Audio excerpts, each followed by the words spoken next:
Hopefully this is going to work. All right.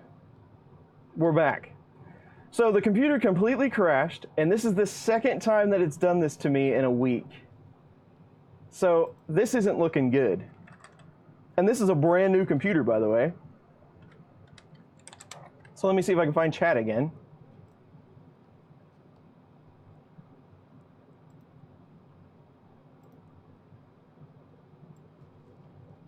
And then we'll try to slice a file again and see if it crashes again.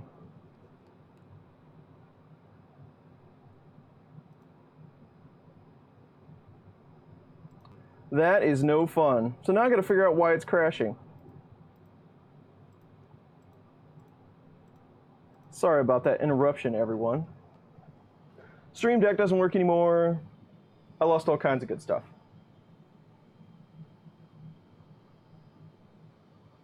The bits probably did fall out. Call Geek Squad, yeah. Roundhouse kick it. Lack of Prusa slicer, that's probably what it was. Okay, let's try that again, I guess.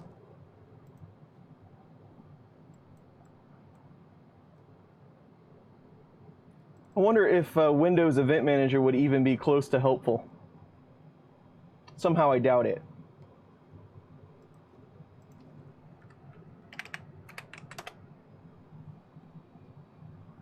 I don't think it's getting too hot or anything.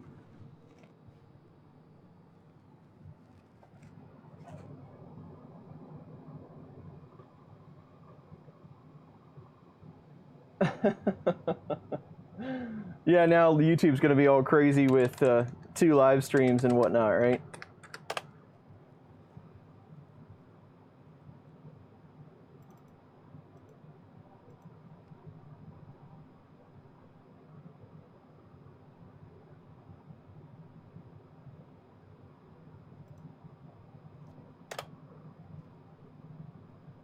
It'd be nice if it knew to join those together. Maybe it will.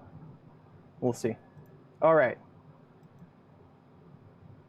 So now we got back to slicing here.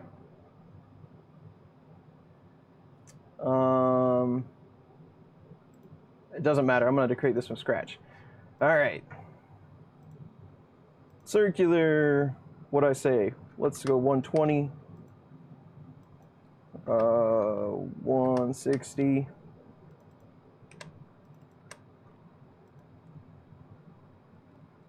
Oh, that's what I wanted to know. Does it have auto leveling, and how does that work? Because we're going to need to know that. So that's G28. Can you see main table now? Yep, there you go. So at home's really quick. That's good. Let's see if it takes a G29. It takes it. Let's see what it does with it. Andrew asks, well, it's not going so hot yet today, but Brian Crooks just subscribed. Thank you very much, Brian. So it did a level. Did it give me a matrix? It did.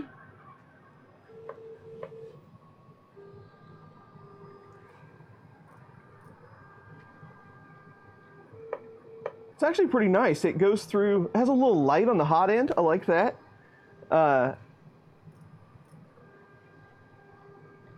It goes through, enables leveling, disables it so it can save those values. That's kind of interesting how they put the software together. I like that. Like a bird pecking on a plate. Yeah, yeah, kind of.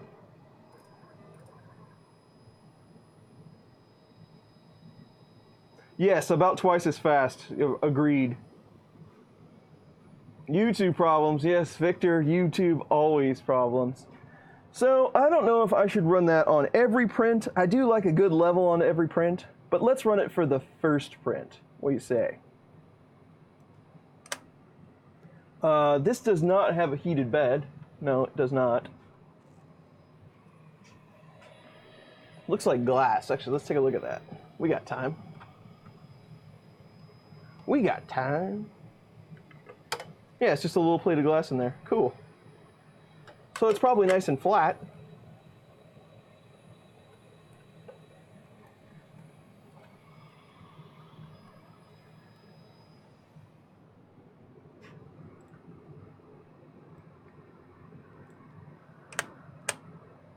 So not much G-code needed there.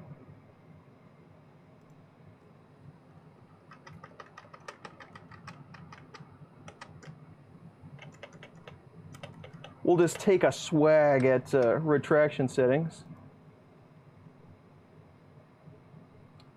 We won't turn Z-lift on for the moment. And what's this thing called? Eris. Eris. Alrighty. And then we need a model to print.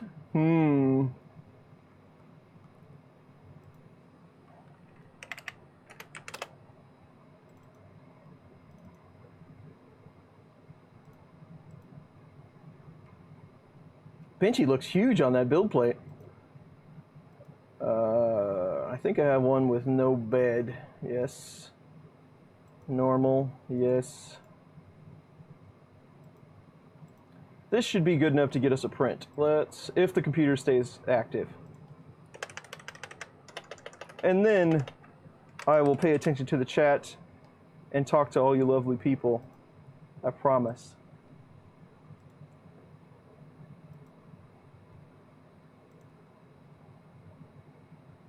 .3D Benchy, go. Did I put a G29 in there? No, I did not.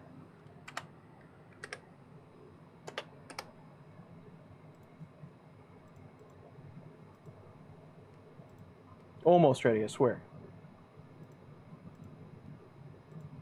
Okay. Let's reload that file. And let's go. I just hit print. Let's see what it does. Extreme close-up. How about some extreme focus?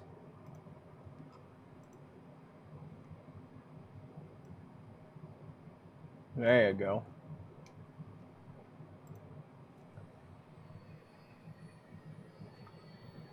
So yeah. Yeah, I think the Eris was the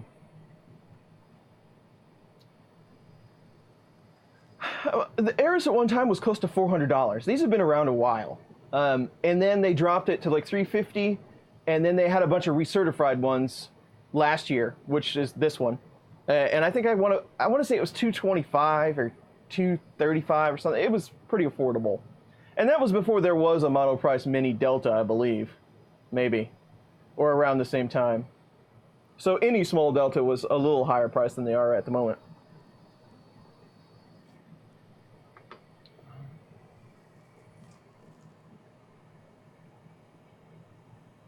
List price is $550.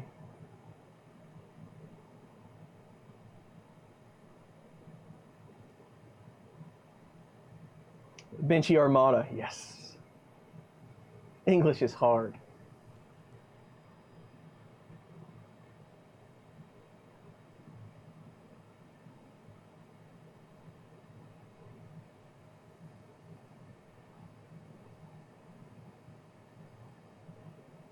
Yep, I made it back.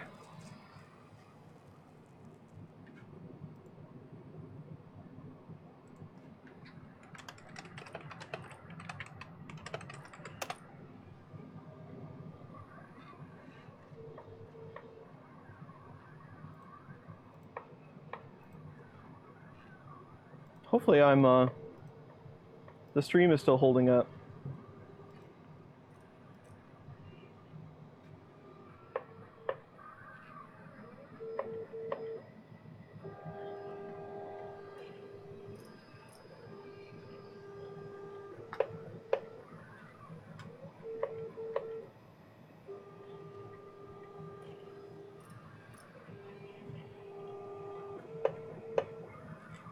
You do it. John, what's up, man? Good. Stream's holding up. We're going to figure out why Windows hates me. I didn't set an offset or anything on here, so yeah, there's that. The nozzle definitely wasn't primed very much. I think it's too low.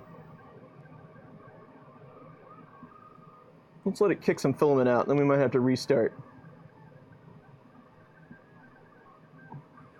Is the extruder turning?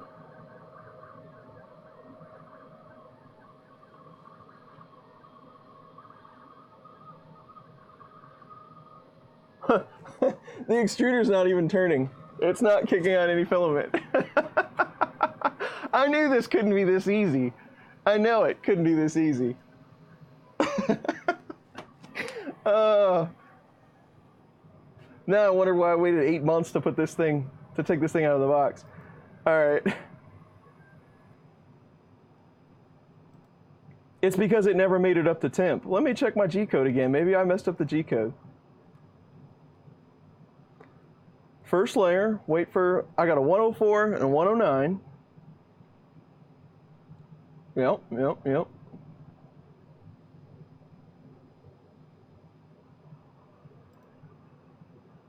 Yeah, it never made it up to temp.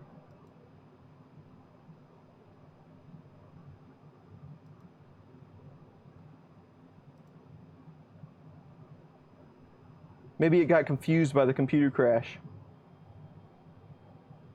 It wasn't, usually though, when you see that, so if it takes off, starts printing, and the extruder's not up to temp, you messed up the G-code, you can usually see the monitor getting flooded with failed cold extrusion, all that. So I don't know what's going on with this one, but yeah, that happened. Yeah, it has a 104 in it. So it has a 104 and a 109.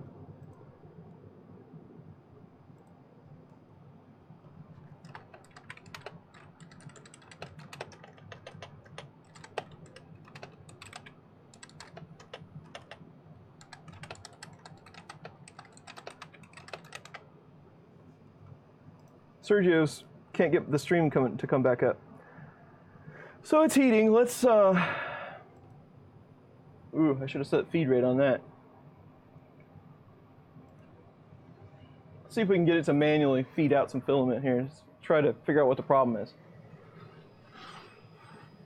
It probably was the reason why they stopped making this printer. I don't think it was viable for them. They're here in the States. They're in Indiana over there by Goshen, by Murph. So they make everything right there in-house. So I don't think it was financially feasible to continue making these things. I don't know, I'm sure that they didn't do the injection molding. Maybe they did, but I'm sure that was farmed out to somebody. So I don't know who they were working with, but okay. So the extruder works, that's good. It just didn't come up to temp with the G-code file. So now we need to figure out why the G-code file is messed up.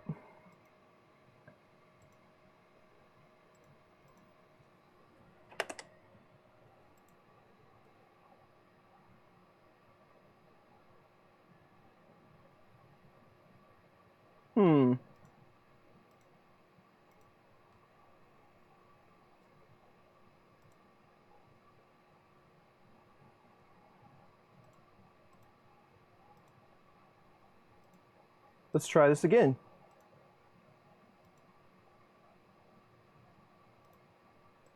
You learn something new every day.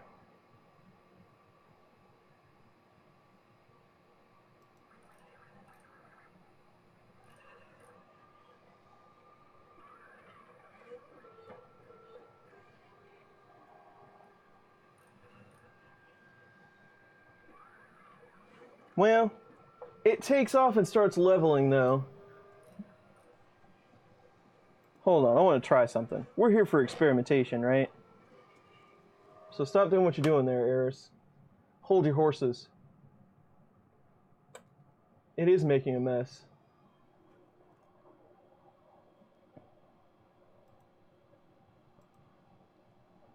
Let's just take a look and see what's going on inside this thing. Aha! So there's one problem. I don't think this is marlin.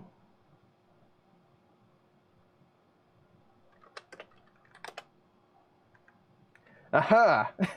It's Repetier. That's one problem. It's Repetier firmware.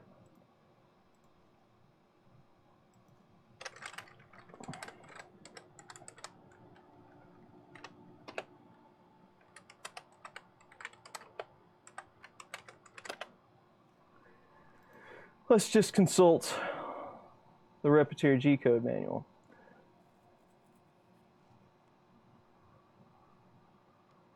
(104), 109. Maybe it doesn't like the...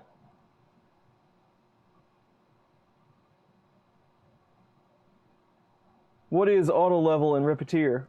You know, I've done this before.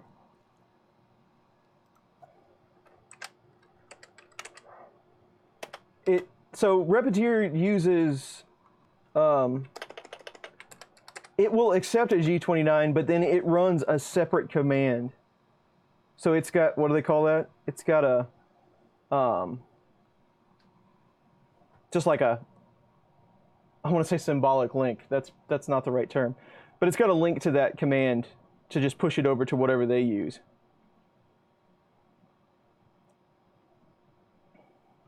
This isn't the site that I want.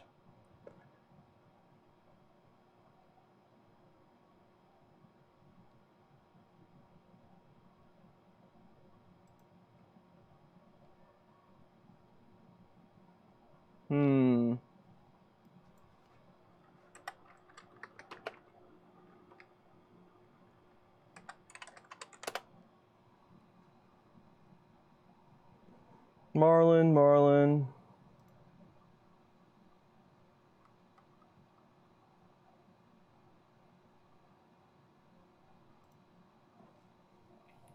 So Repeater likes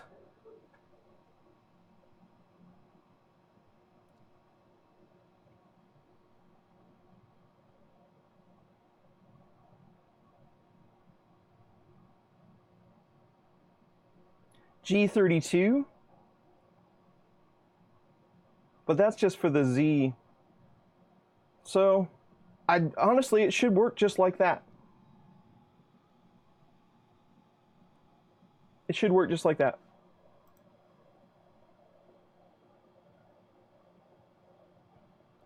Because I don't think it even homed.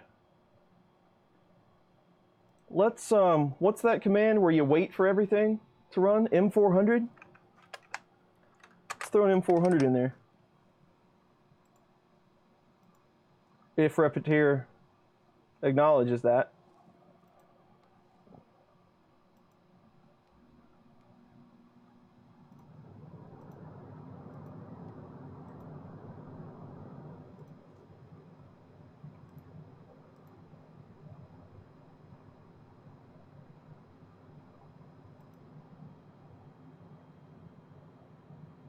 Okay, so it did it properly with the M400 in there. So it was just running the whole thing at once, and that is a problem sometimes on certain versions of firmware. I've found it won't wait. It just completely blows by that M109 and runs the rest of the code. I've seen that happen before. I haven't seen it in a long time though on newer versions, but this probably is some pretty ancient firmware. In fact, it showed me the version. What was it?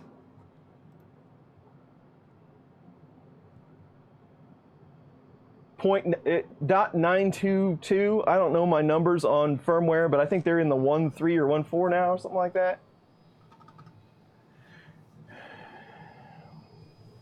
Anyway, excellent. As long as 400 is supported, so we're good.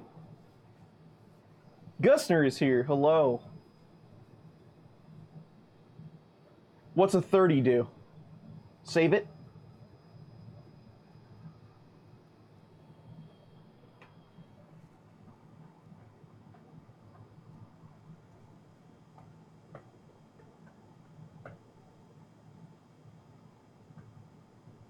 Hey Patrick, how are you?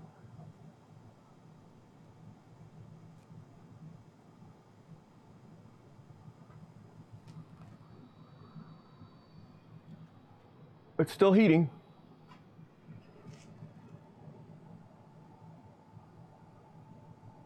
Keith is here. Yep. There's really no need for 5000s on a 17, I wouldn't think, but I do like a new stepper driver. I got a hold of Philostruder. I definitely want to try out the 2209s just for fun. Not that I think they're going to be much different than an 08, but you know, it's new. We'll have to check it out.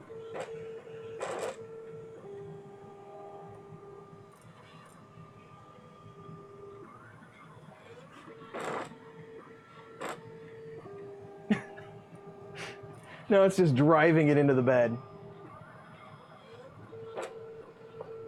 Oh, it made a good one that time.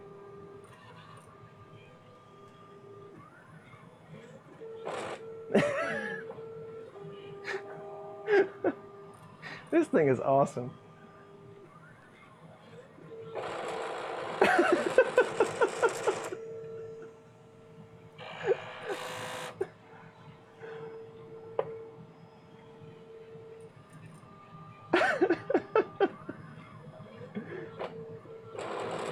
I'm not sure what it's trying to decide. No, it's frozen.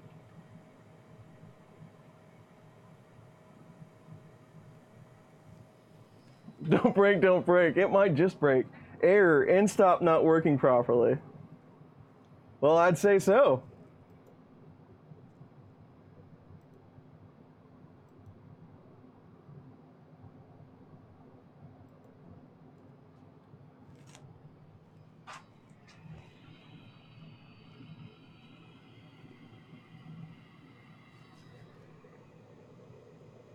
I'm not even sure how this thing works. Again, I have zero experience with this, right? Huh. All right, we're just gonna try again and see what it does. Maybe it just lost its marbles for a second. Reflash with Marlin, that's probably what it actually needs. No, it's Repetier, it's not Marlin.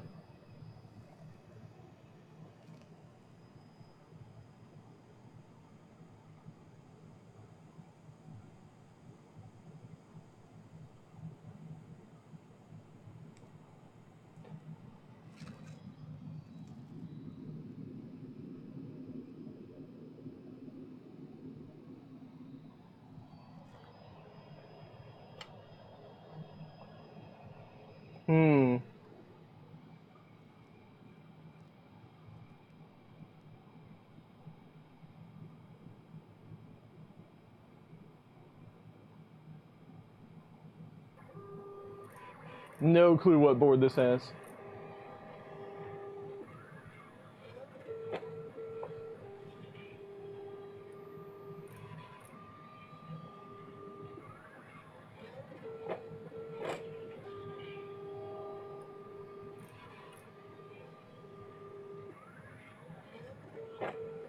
It's doing the same thing.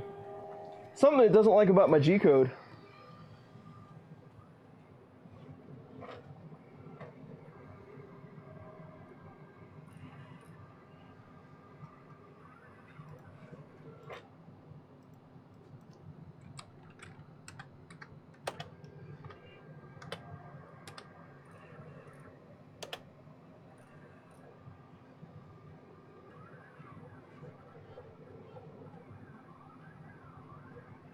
It works fine with the with a manual G29.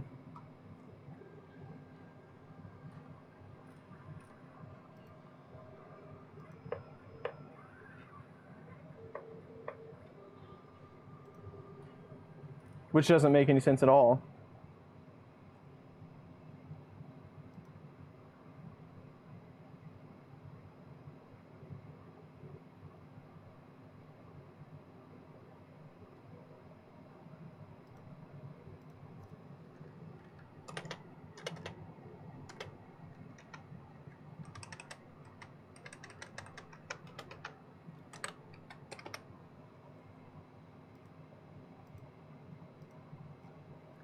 So now that we've now that we've auto leveled once, let's just run it without auto level.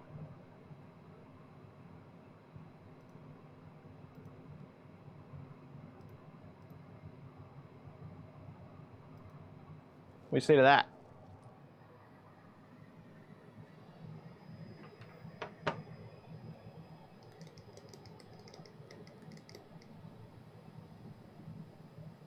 This thing has mini Rambo? Seriously?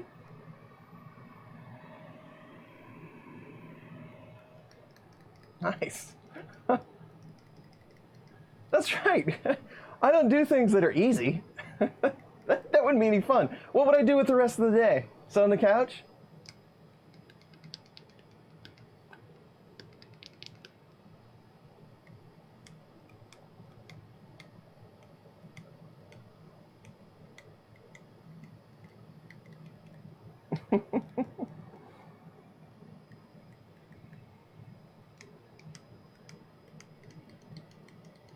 I'd print benchies, you're right.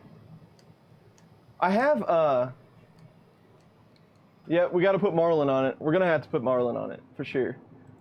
We'll get all the fancy stuff. We'll see if we can get it to print fast enough to overrun the processor. I had a mascot for us today, but I don't know if he's done printing. I kind of messed it up, too. I didn't get the colors blended just right. Let's see if it's done, though.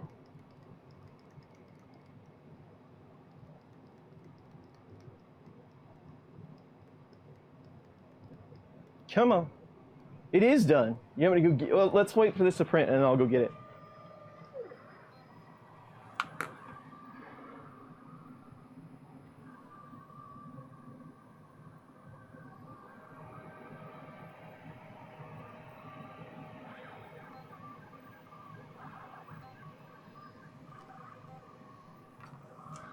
Now we're going.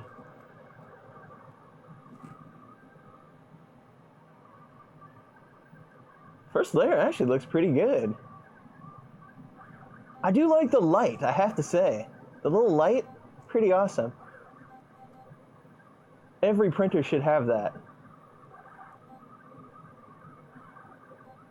Now I have to put a bead air cooler on it like Mitch's has. The little pump, those things are cool. I will not be wearing it as a backpack though.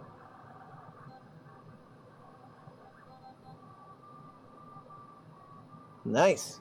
It looks pretty good. That's right. Now we're printing.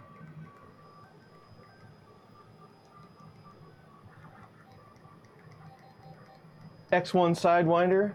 I might just have an X1 Sidewinder sitting over there, maybe. On every printer, exactly.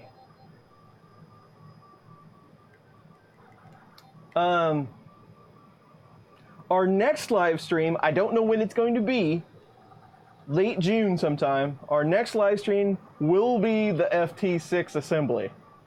And if you don't know what Foldertech FT6 is, go look it up, because it's like a half-size FK1. It's a monster. So that will be the next live stream coming up, but it's going to be a couple of weeks. I think. As of now. We'll see, though.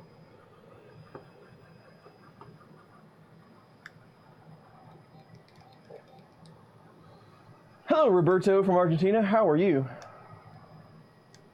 Glad you liked the video. Entire weekend stream. It might just be. It's like 40 hours. Somebody on here said they did it in 8. And I'm not the fastest assembly person, but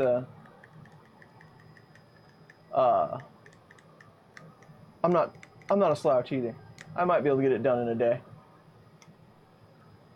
Took him days, yeah. Some people were frightening me about that. Long streams are good. Yeah, maybe we'll start early. Maybe I'll like start at 8 or something. Give myself an extra time. I'm not sure. It's a big old box. It weighs almost 70 pounds, I can tell you that.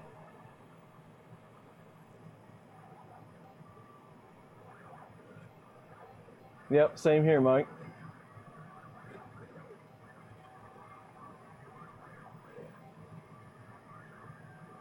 A small printer, one that would be easy to enclose. I don't know. Thanks, Jose. Yeah, my box, that thing is rough. Really rough. Ready for that all day, yeah. Yeah, that thing got hammered as it got delivered.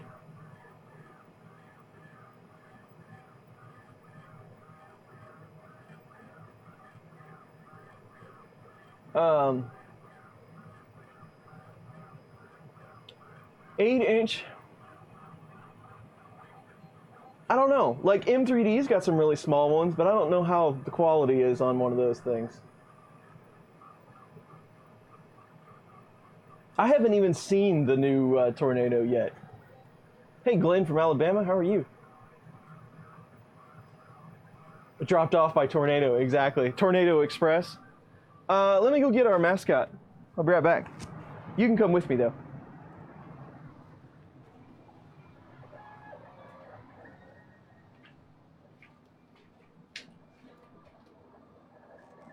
Don't break, don't break. There we go. So I kind of messed him up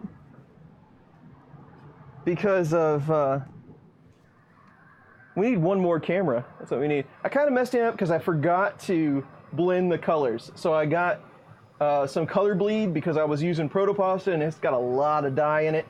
So it bled off into my lighter colors, but I still enjoy the print. So I'm going to show you. I'm going to show you anyway. There you go. Multicolored Joel telling. See where it kind of looks like he's wearing a long sleeve t-shirt under his shirt. So that's kind of a nice effect. But it definitely bled. I want to run another one where I actually fix the colors and have him not bleed. But he looks pretty good. Fedrin does a great job at those models. I don't know how he does it, but they're incredible. Yeah, it's just a benchy. I was just going to show you. No. He could probably ride on the printer with us.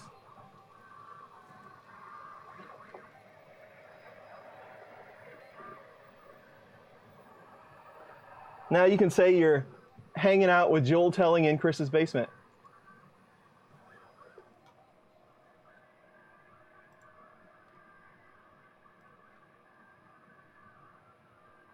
I don't know exactly which one I want to focus on, but I say benchy.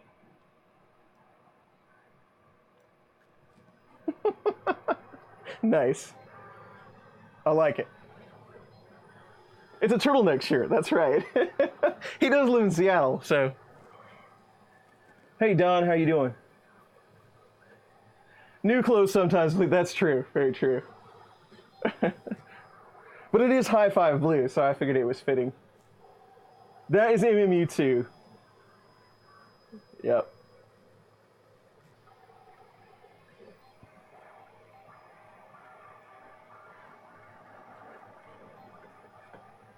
I already need some more coffee. That code took it out of me. I wonder if there's an updated version for this. Like I said, I don't even know how much information is around for these. Nick just subscribed. Hey Nick, thanks for the sub.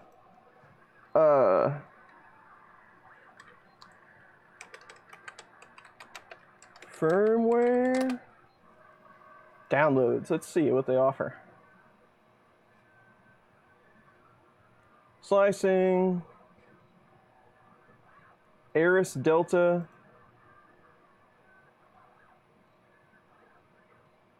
Let's see what the date on that file is. Whoa.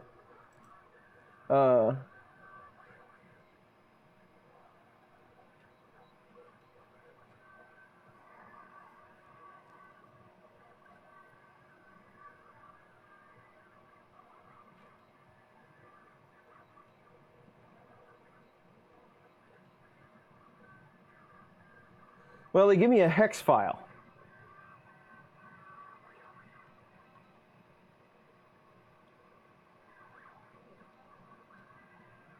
Oh, and they want you to use matter control to flash it. Interesting. Online Delta calibration wizard. Yeah, I think it needs Marlin. I do. Put a hex on you. That hex file might hex us both.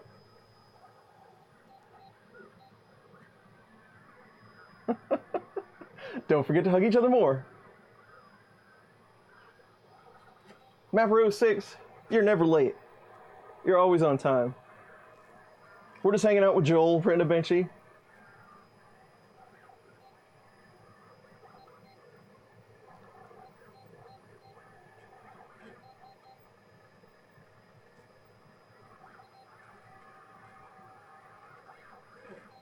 Oh, John, that's always a fun job.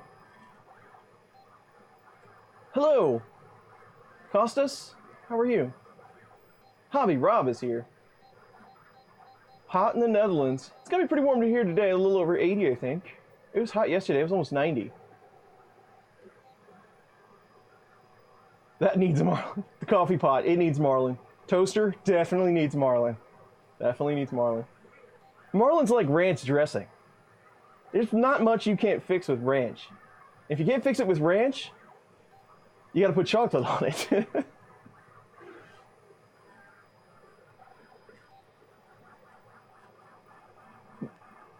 Great. I'm glad you watched the videos. I'm glad people like the videos. That's why I make them. Metallica.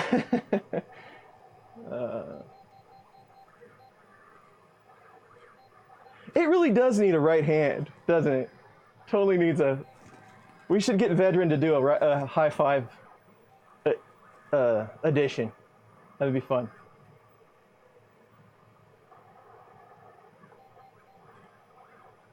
"3D printing newbie, excellent. Spoiler alert: Wednesday's video is Mark III to Mark III's upgrade, and it took me a few hours to get it done. There's a few things you have to do, so.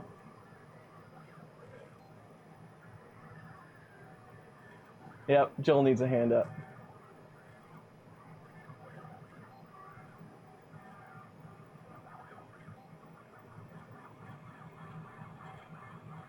I kind of like the color of this filament, though. It's aqua. Kind of nifty. I don't know that I've ever had any quite that color.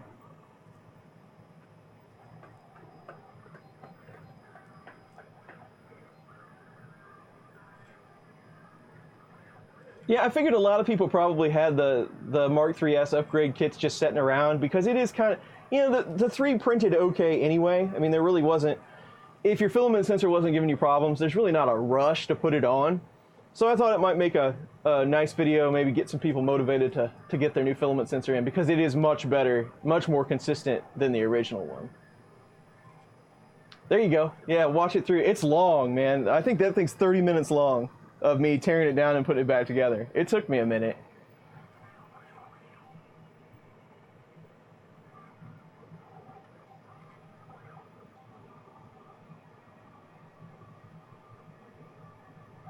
It's SeeMeCNC brand. That's how they market it anyway.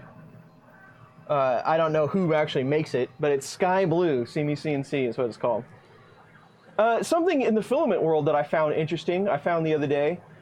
PM brand filament. Yeah, PM brand. That is what Prusa used to sell before they started making Prusament. They are opening a USA warehouse. So if you're in the US and you like that brand of filament, there is no filament that is wound any nicer than their filament. It's amazingly wound. But that sounds kind of weird, but it is. If you like PM, you should be able to get it very soon, cost effectively in the United States. So I'm kind of excited for that. I kind of enjoy that filament. It's a little higher temp filament, I would guess. It feels a little harder than a lot of filaments. It's a little stiffer, but I dig it. I like that stuff. So definitely gonna grab a couple of spools of that.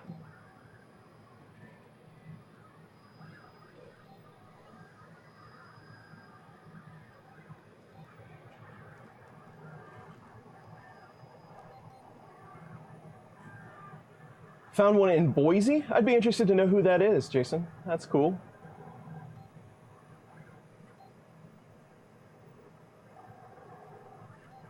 Bear upgrades are cool. I would like to do one from scratch, though. If I'm going to do one, I would do ones from scratch. And I've got a couple other builds already coming that I have to get done first. But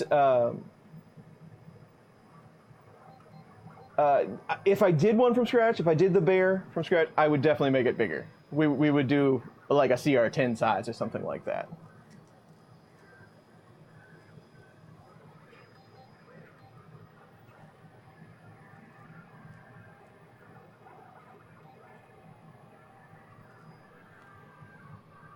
Let's see.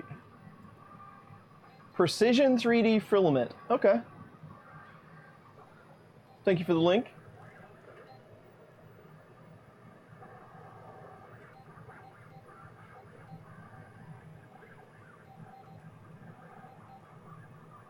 I know, hang shed still does need to be a thing. I really wanted to do that. It's too tight. I need about 3 more feet to make it actually happen.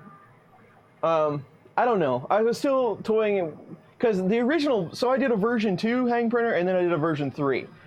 And the version 2 I actually had in the garage, and it was a great fit because that ceiling's 10 foot tall, and it's, you know, 16, 17 feet wide.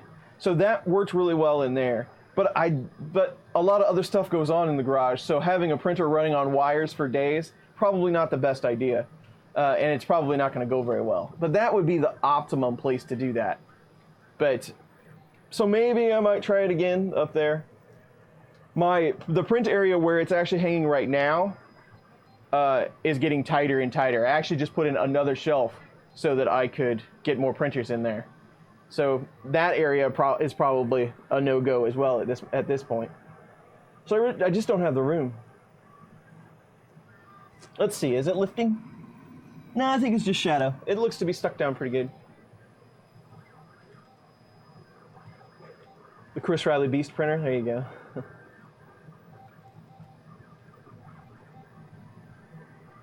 3D print more room, yeah. Print a new room, I like it.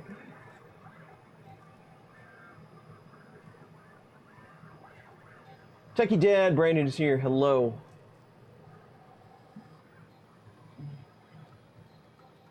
Need a basement tour. A couple of people have asked for that, and I guess I need to do that.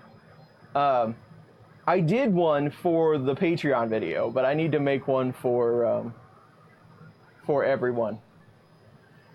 So we should do that.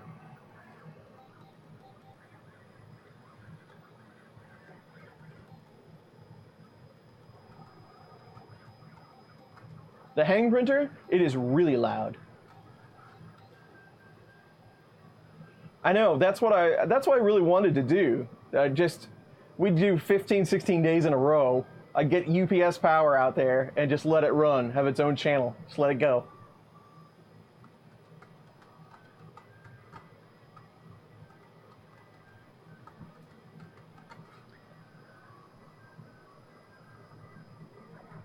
I have never used, there's been a lot of people that use that iCam or whatever they call it, PS3.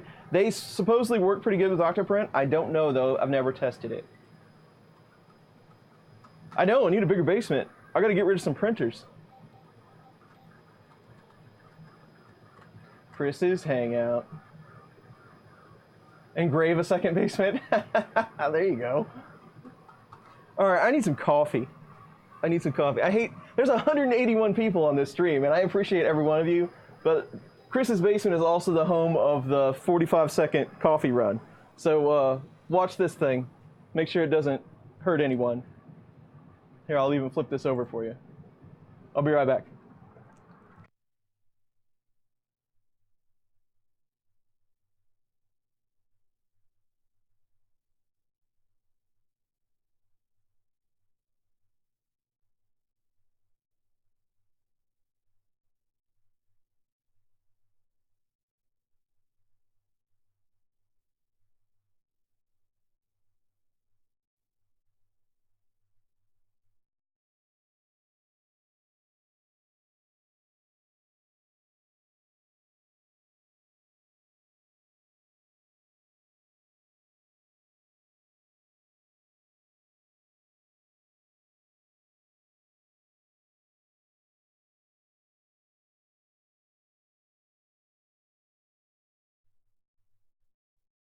And I only spilled a little on myself, so we're good to go. So for this afternoon, I've got a couple of things I need to do. What do you think? No? The layers are a little rough, I have to say. It does have just a little bit of part cooling.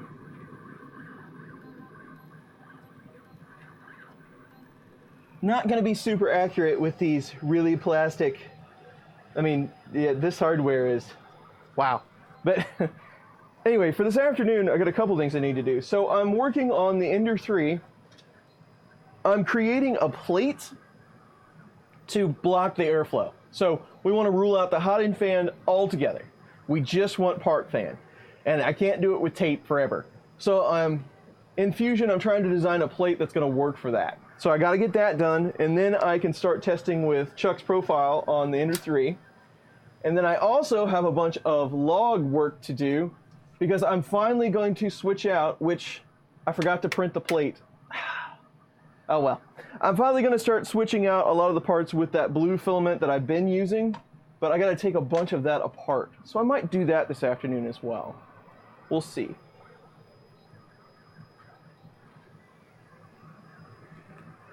Everything on this printer is injection molded plastic. And those arms are very thin injection molded pieces. That's what you call your bathroom breaks, yeah? Yeah. Sending a fax. Yeah, all of it is injection molded. The Hotends pretty nice though, I have to say. I'm not sure if that's a SeeMeCNC thing or what, but it's got a pretty nice heatsink on it.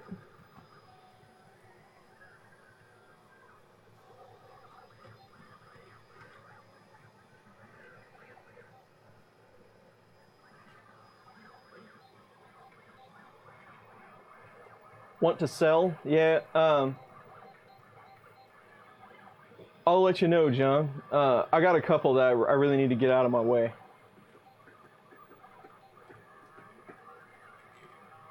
They look okay. I mean, they're not. It's not the most accurate thing in the world, but for what it is, I mean, it's not bad either. I'll have to ask Mitch how he prints on his. He must have he must have Octoprint just like hanging on the side or something for the backpack. He is the Eris master. There's him and one other guy that always shows up with one of these. Now I don't know that he has his anymore. Mitch has his, but there's always one other guy that has. There's only two that I've ever seen. This is the third one. Send you a printer or two? Yeah, that's going to be kind of pricey for German. I think you're Germany, right? German printing nerd, yeah.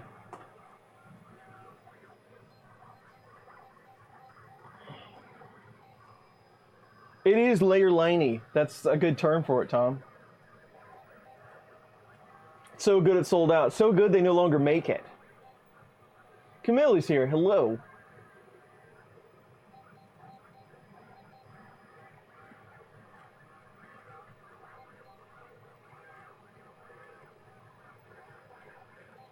No, I don't think it looks horrible at all for what it is. Plus, you have some pretty good parts here. Now you got me curious about the main board, though. Now I kind of want to crack it open and see what's inside it.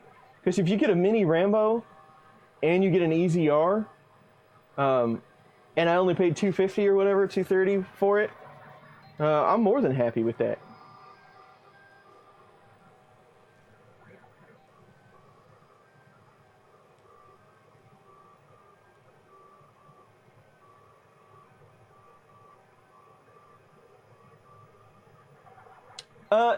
That was an interesting video, Gusner.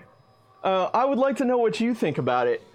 I kind of half watched it. I was watching it while I was working on something, but I was listening to. He explains things very well, so that's pretty easy to do. But the side grinds were very interesting, and the 60 versus 90 degree slope, I find that interesting as well. I never really considered that. But now I kind of want to go back and do some tests to see what comes out of that. Print quality wise, I don't really think it mattered. Just with what he was showing. But now I'm very curious about the construction on some of those nozzles. It was a good video. Stefan does an awesome job on everything he does. So, very interesting though. I liked it.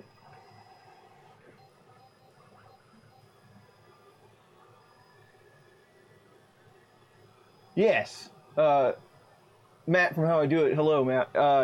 Yes, it does. That's some information that is not really readily available that he put out there, and that's it really. I mean, if you go back and kind of watch it, it's kind of a game changer, really, to show you, what the machining of these and what is actually put into, the cheap ones versus genuine ones. It's valuable information. Open it up. Tom always wants me to crack stuff open.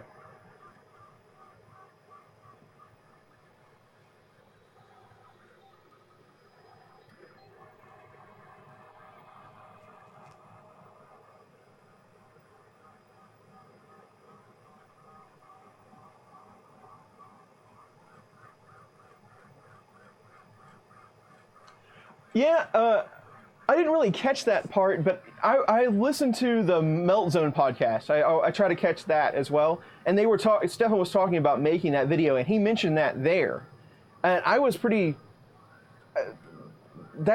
I was pretty interested that was happening. That actually, because I've never seen anything like that, and how he does his cold pulls. I like that as well. And that's a pretty. I wouldn't have thought it, but that's a pretty good way to determine, you know, what the surface of the inside of that actually looks like. It was pretty good.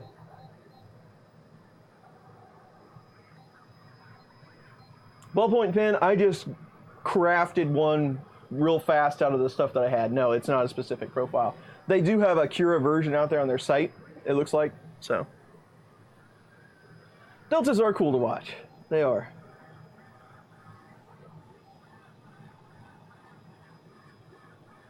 Heatsink temps and enclosures. That would be interesting, because you know heatsink, like E3D, they're always supposed to be cool to the touch, so that would be kind of a cool experiment.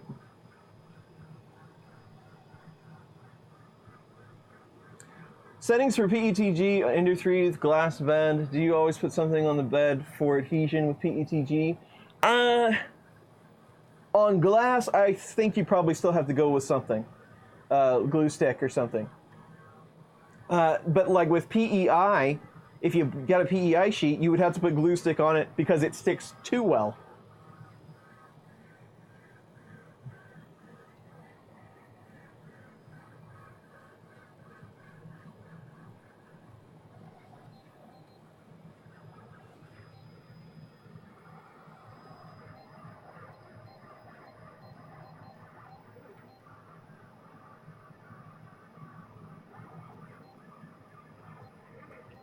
Let's try to read through some chat. CR10 with a duet on it. That's quite the upgrade.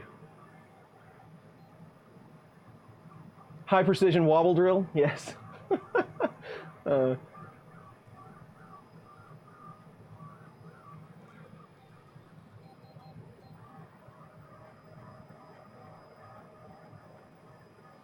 Yeah, Matt, I guess I didn't really think about it, you know? Because I've never really experienced that. But I guess that's probably because most of the time all the nozzles I have are completely covered in filament. Yeah, I had some cheap glow in the dark. That was the first experience that I ever had of wearing out a nozzle.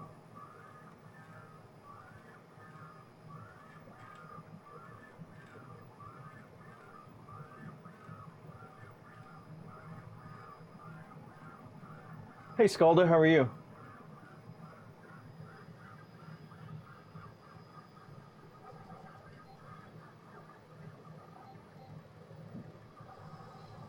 I have not done it with the palette. I do it on the MMU2 quite often, but no, I haven't done it for palette yet. I didn't even know that. I guess I haven't even thought about trying it, but no, I haven't.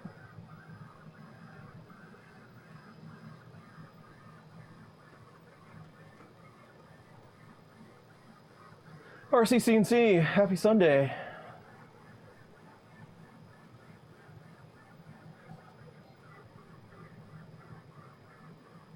Window cleaner, that's a good option.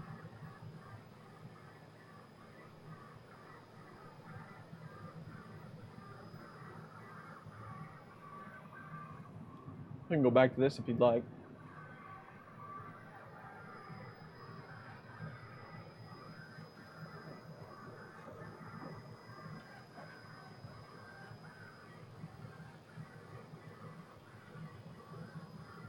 EDM nozzles? Ron Connors, hello. Cosmic Micron, I didn't say hi to you, hello.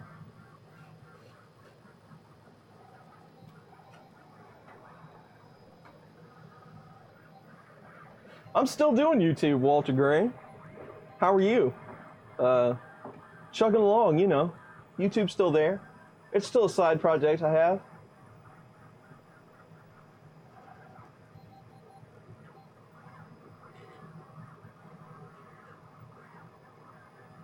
Trimmer line's fiberglass enforced. Nice. I figured it was nylon, but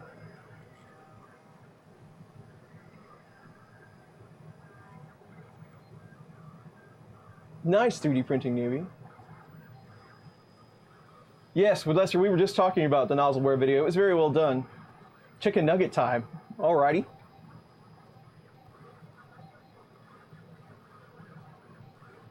I have had a lot of issues with my palette too.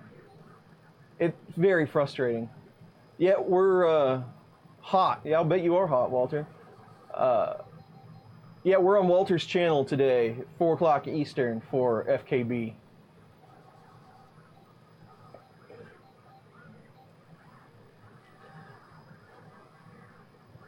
When switching steel from brass, there aren't any exact numbers. I go 5, just because it doesn't hold the heat as well. You might want to go up a little bit more than that.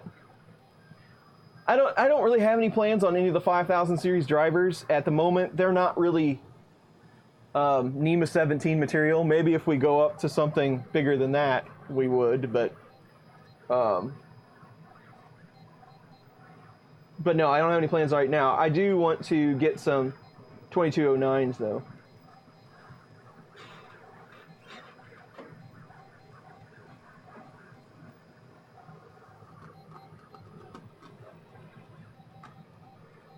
MMU is doing okay. I still have a few issues here and there. The sensor isn't... I think most of them are caused by the sensor not getting triggered every time. It's still kind of the same issue we had before. I'm hoping with the next firmware update that the logic will be just a touch better. So we'll see how that goes. It works. Like, say, this is what I did Joel on here. But the MMU, it's working, but it's still kind of frustrating. 3 p.m. basement time. That's right. The slow down of time is very apparent in the basement.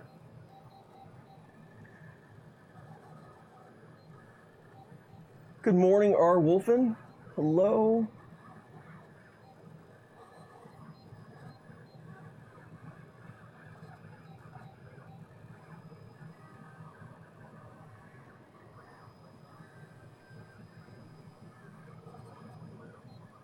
I have all kinds of different issues with the palette too. One, if the filament is not as pristine as possible, it will snap it. The radius is too tight. It will snap it inside the buffer, and you have to go in there and fish it out. So that's the first problem. So if you're going to palette, use similar filaments and make sure they're nice and fresh. Then the next issue is if you're not extremely careful. I mean, and I'm not the most careful person in the world. I like to tear stuff up, and I like to do things fast. So that doesn't. So I am not one to speak about being careful with anything.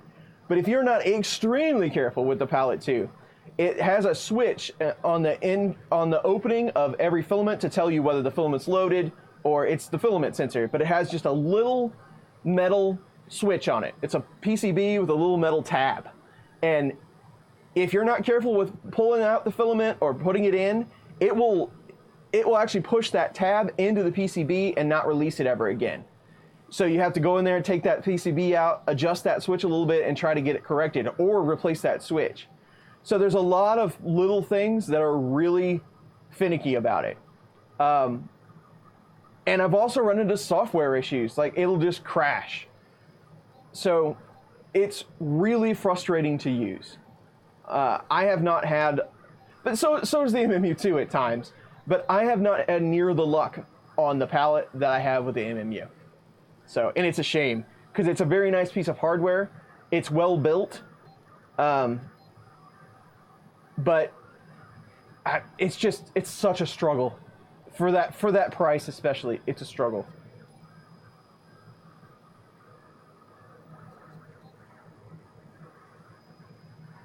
I have Prusa Slicer on 2 of my machines now. I don't have it on this one yet, but I need to upgrade. And I'm being as stuck in my ways as I am and don't like to try new things. I don't like the Prusa Slicer. No, I'm just kidding. It's fine, but I'm still trying to find a few things that I used to know where they were. But it's pretty self-explanatory. But I'm still getting used to it. I've just been on it for the last 2 days or so. Move fast, break things. Yeah, that's kind of what I do. William, thank you very much. Yes, I hope to get some 2209s as soon as they release them.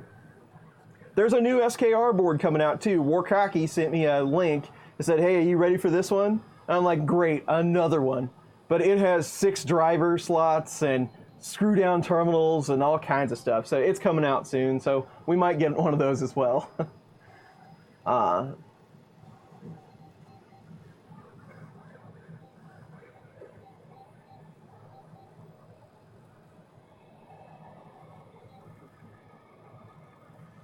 don't know, Cosmic Micron. I don't know if I could suggest to get an MMU2. It's a lot of frustration. Maybe after I test it, because there's software there's modifications to Marlin now where you can run it on any printer. So maybe if I could tell you, yes, take your MMU2, you don't have to buy a Mark III, put it on any printer you want. If I could give you a guide that showed you how to do that, then yeah, I would probably recommend it because it's really cool. But it is a huge hassle at times, especially if you're using filament that you're not really familiar with or it's not real consistent and you're not using all the same brand. It can drive you insane. So no, I don't think I could recommend it at this point. Ice SL, that is one I have never heard of, Gusner. I thought I'd seen them all.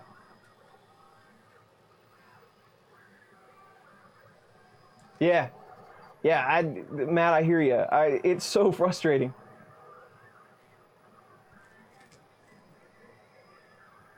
I've heard that from a lot of people, that they're a Simplify 3D person, but they really like Prusa Slicer. I much prefer, I've always liked Slick 3R. I've been using it since I started printing, so it was just kind of a natural progression. I never really, I still don't know much about Cura, honestly. I mean, I know how to get in there and mess around and you know, adjust stuff, but I don't use it enough to be good at it.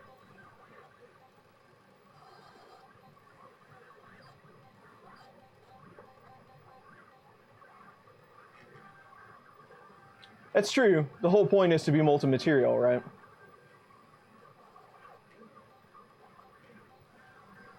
The new SKR board uses a new CPU. What CPU are they using?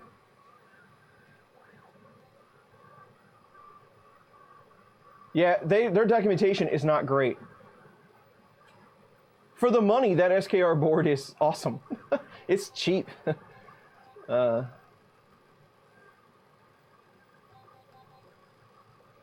Yeah, the Zesty guys, I talked to Brian, but I haven't talked to him recently. I would like to get a Nimble.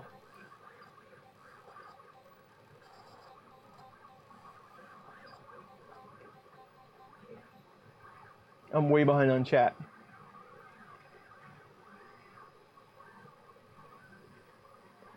I have scratched this, and this is that snap together flooring, and it is harder than a coffin nail, but I have still scratched it.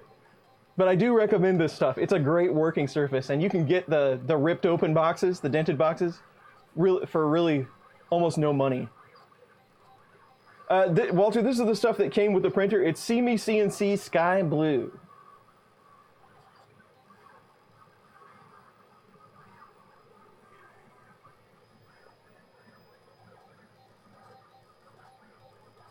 When it's easier to learn to paint a model over the palette. The palette, if I could get away from canvas, I really don't like canvas. Maybe I should try that. Maybe I should try to get around canvas, and then I might like it better. Thomas Moraz is here. Hello, Thomas.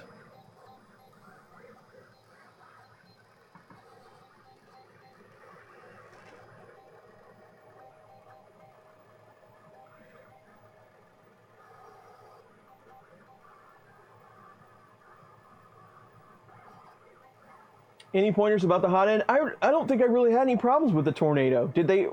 Maybe the newer ones changed the hot end or something. The hot end wasn't the problem that I had on it.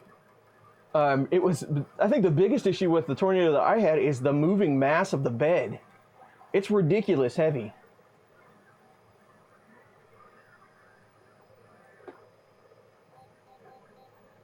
The new one is like, I don't know what the new one's going to cost, but it's serious. It's big. It's got a lot of ports on it. It's got screw down terminals, which I prefer.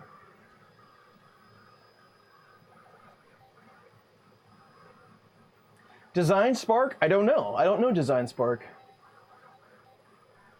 STM32F7. So that is supported on, not, I don't know about the F7. I know that one is supported by Marlin on other boards. So maybe they just haven't added that board's chipset yet. But we can talk to Mr. Latine and see if that's on the roadmap. I'm sure it is.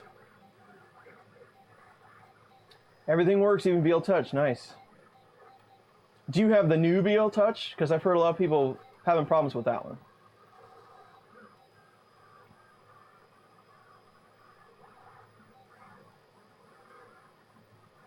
You like ironing, the Cura ironing sledding? Yeah. I've heard a lot of people have good luck with that. It does make a really nice top layer. Hey, Ben from Texas. How are you? Yeah, I'm going to try to do it all in one go. We'll see. We'll see if I can get it together. I'll make an attempt at it. Still alpha. Okay.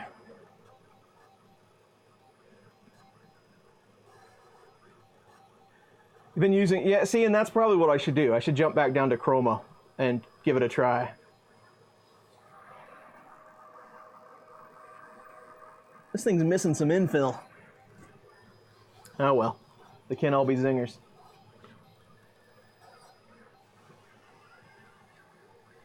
You've got the 20, so that one's probably even heavier than the one I had. I had one over a year ago. In fact, Ricky Tanner has it right now.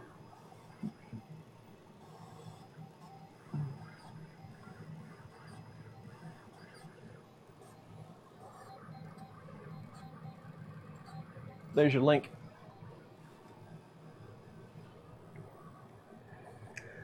Something about version 3.0. It was having compatibility issues with Marlin. Stephen Lightspeed, hey. They might have got that worked out now, but people were having some issues with it not working on some of the newer boards.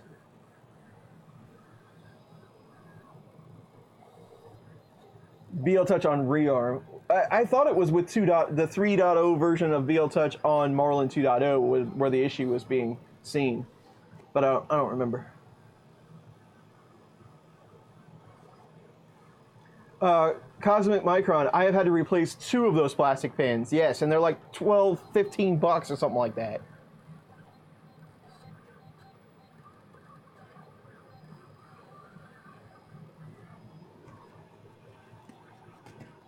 I can't say, I'm not a big fan of VL Touch. I'm really not. They're okay, they work. Yeah, you dig around and find one of these, Steven. You might be able to still get your hands on one. I'm pretty sure that they don't make them. You might have some contacts over at SeeMeCNC though. Those guys would probably get you one. They probably got about 100 sitting around somewhere. Switch from coffee to beer, good man. We'll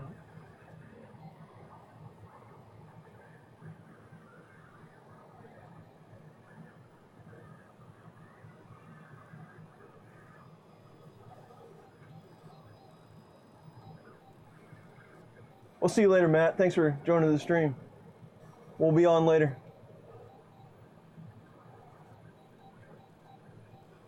Yeah, so the one in the middle has the plastic pan, whatever version that is. The first one had the metal, and then the second one had the plastic.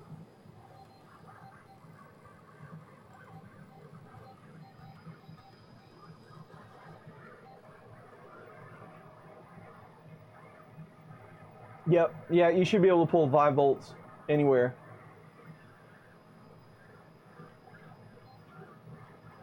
And you can run BL Touch at 3 volt if you deal with that jumper. Yeah, they don't make them anymore.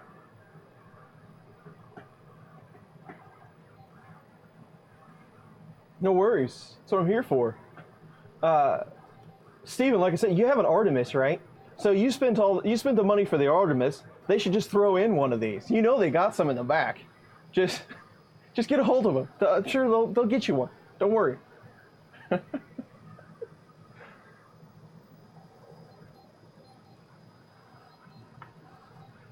Volume flow rate. Yes, I have. Not to necessarily. I mean, I played with it just to test to see what it did. Right. I'm going to show that just because I like it. I have just for testing, like not to fix a solution or anything. The problem with volume flow rate is if you're running linear advanced, they counteract each other. They do some really crazy stuff. So anything that I would test on probably has linear advanced enabled, and you want to make sure that that is off because it does do some wacky stuff. But it works kinda. But linear advanced is kind of the end all be all for that for pressure assist.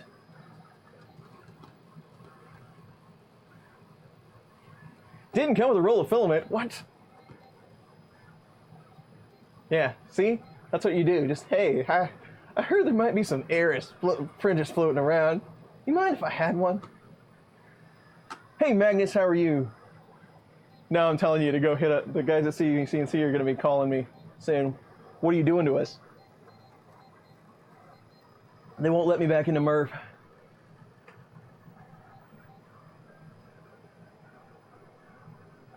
No bueno, Jake Matt, don't do that. Yeah, it won't handle the load. You could do it like with a MOSFET if you wanted to.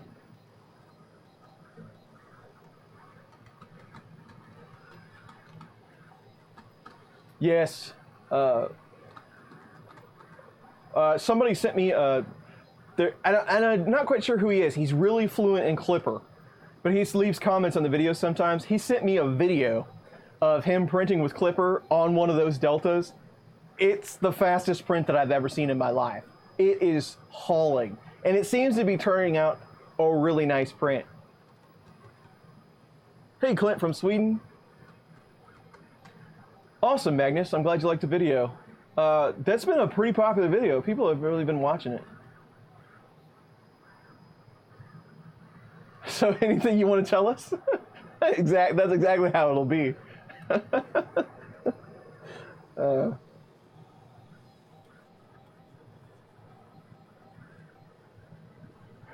It should be thrown in. It should be the printer they throw in when you order candy. Yes, I agree. It could have been Kevin, but I don't. I think it's one of his counterparts. I don't think it's actually Kevin.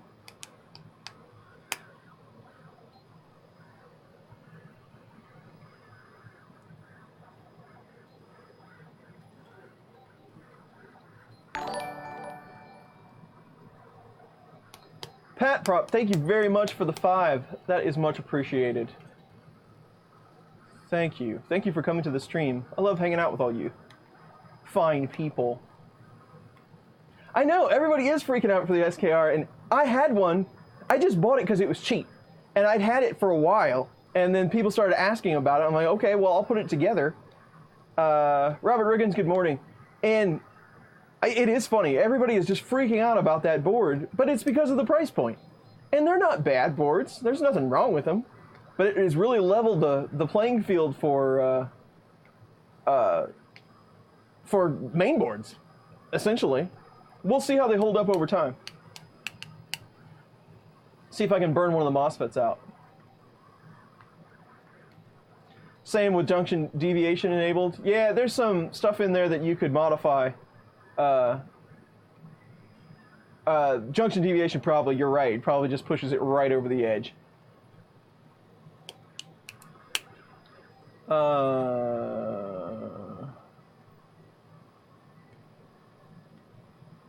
The only resin printer I have experience with is the Photon, and For the money, I think the Photon's pretty nice. It does a fair job. Resin is still just kind of too much for me. I'm just not a big fan. So yeah, the only experience I have is the Photon.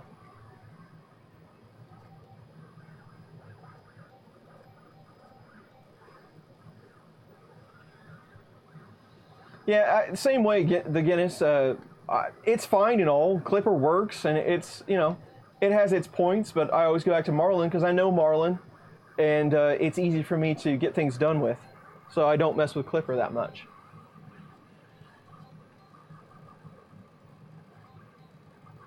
Everyone freaking out on the internet about everything. Has to go back. Yeah, I imagine the percentage of those boards being bad is probably a lot higher than some of the other boards that you would find. There's a reason why Ultimate Machine boards cost hundreds of dollars. It's because they're good. You could put an SKR board on your Ender 2. The only problem with swapping out boards on the Creality machines, especially Ender 2 and 3, you gotta hack the case. And that's gonna get kind of messy. Yeah, you could totally put it on there though.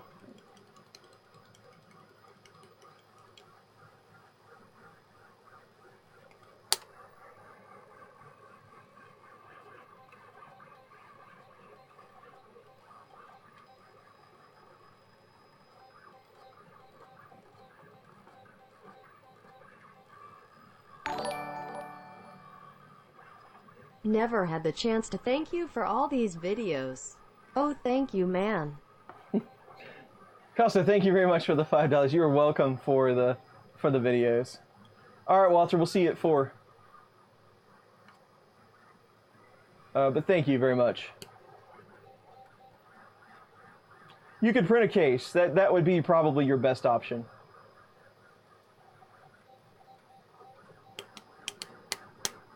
Shoal was here. What's up, Shoal?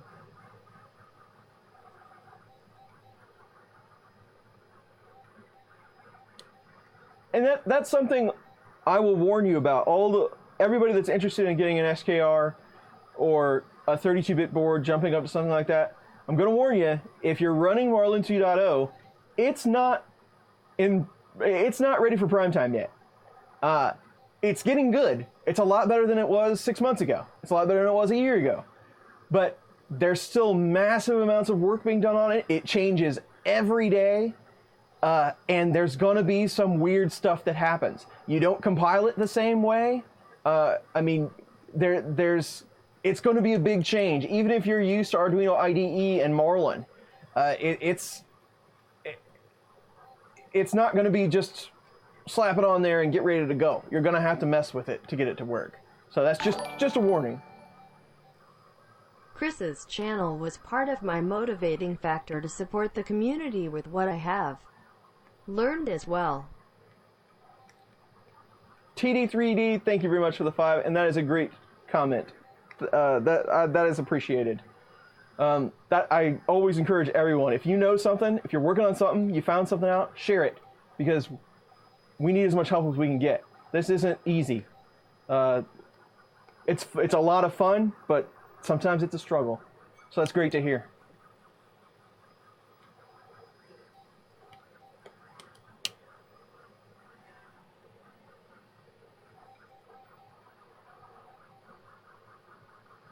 Depends on the driver you use. I'm not sure what happened, but if you want to repost that question, I will give it a shot. I'm sure I'm missing a lot.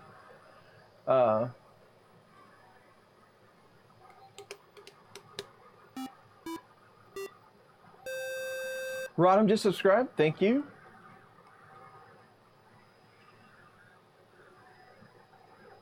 Still beta alpha. That is right. Don't break shirt today. Awesome show.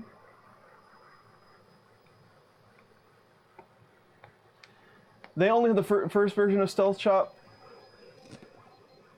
I don't actually know that is. I don't know what the versions of Stealth Chop are. I always have to look at the data sheet to see what has what. Well, I appreciate you, TD3D. I appreciate everybody that wants to hang out on my channel or watch my videos. That's what it's here for. Yeah, Dan, I see that's what I'm saying. Dan is experiencing the 32-bit curve right now. There is one.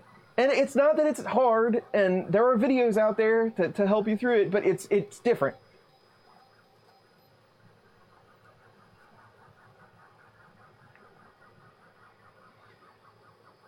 Yeah, a lot of people prefer VS Code over Atom. I just like Atom. I don't know why. That's just my preferred method.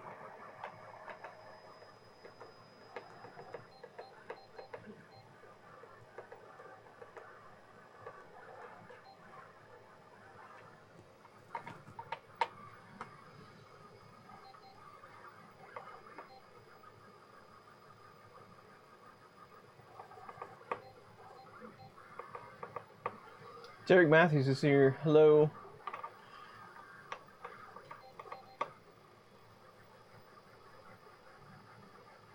Okay, good. Cosmic Micron. Yeah, there's a handful of great drivers out there. But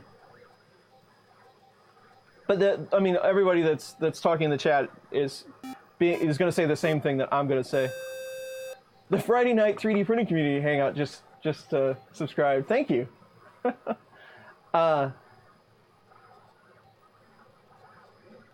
Jake Matt, you are always appreciated in these streams, and you know that. You're a regular around here. Platform.io is probably better than the IDE. It's a little smarter. It helps you a little more than the IDE does.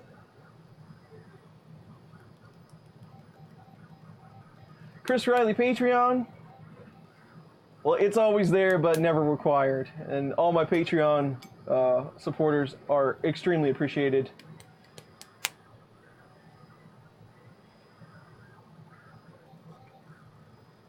Or close to it. That's right. And that's that is a great. Thank you that you watch me and Tom live. I appreciate that.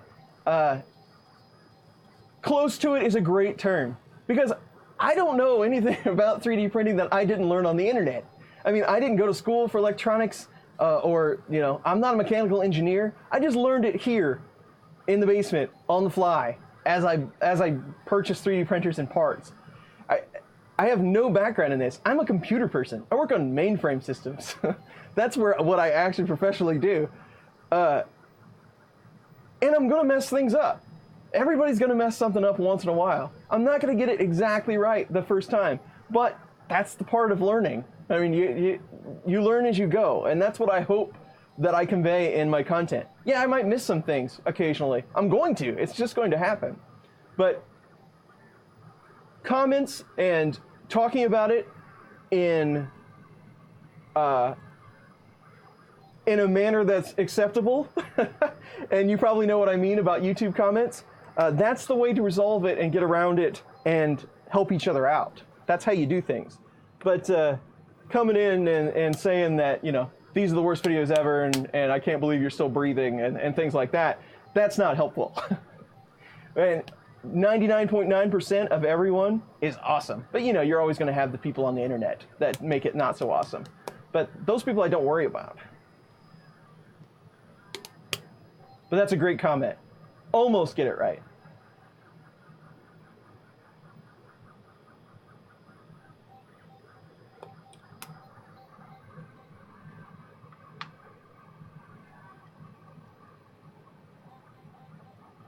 Yeah, Jake, Matt, whatever. That's a great way to look at it, because the SKR is an affordable way to learn what the future is going to look like, because everything is going to be like that soon. I mean, we're eventually going to get away from the 8-bit boards, eventually. Water Rot, I'll show that one. Are they out now? Awesome, Derek. I appreciate that. We call those people trolls, that's right. I don't even like to give them a name. They don't need that much credit.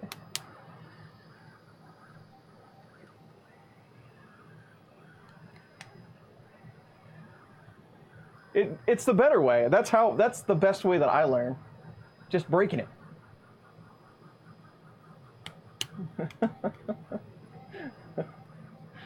Jake Matt, I don't know if he, I call him Jake Matt. I don't know if he doesn't like that or not, but It's all in good fun.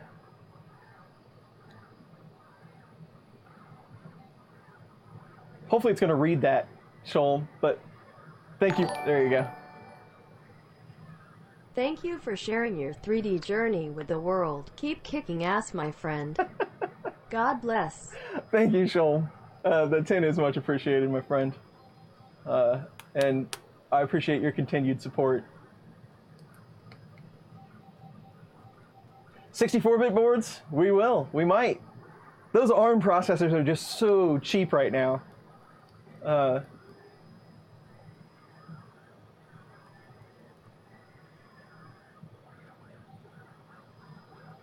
Works both ways, exactly.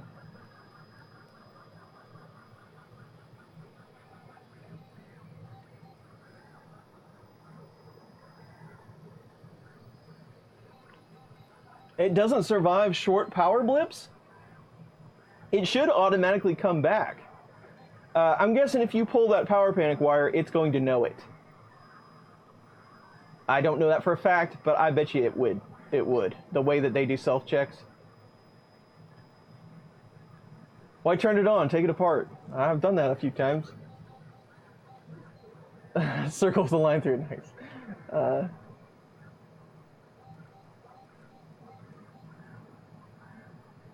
That's awesome to hear, Dan. I appreciate it. That's what keeps me making them, because they're not easy to make. And YouTube's not an easy thing to do, but I enjoy it. I like the community. I like to help. Yeah, I know.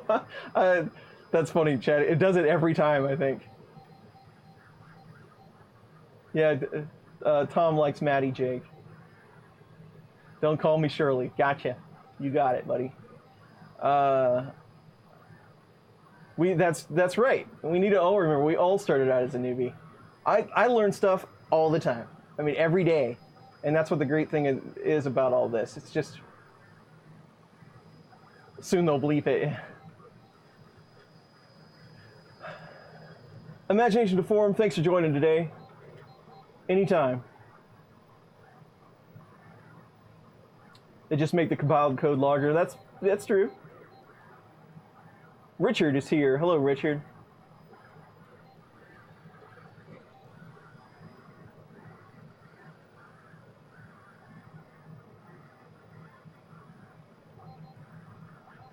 Just picked up some 2208s. I've had pretty good luck. How do you say that brand? If Brian Vines was here, he could tell me. They've contacted me. Somebody's like year one. Somebody pronounced it another way, and now I'm trying to remember how he did it. But I have no idea how to pronounce that brand.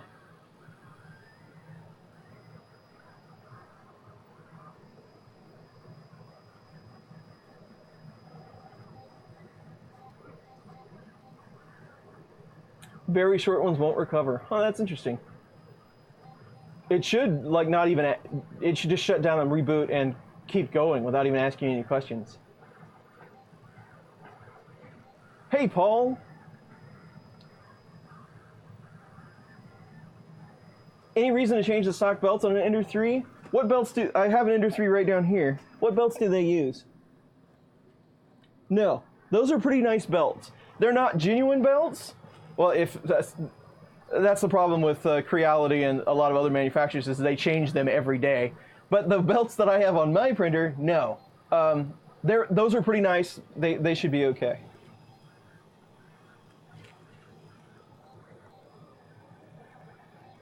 Eeyore.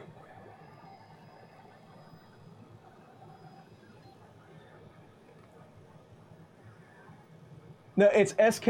It's an SKR, not an MKS. Is what you're looking for. I made that mistake as well at the beginning. Hey, Chris. Greetings from Austria. Hello. How are you?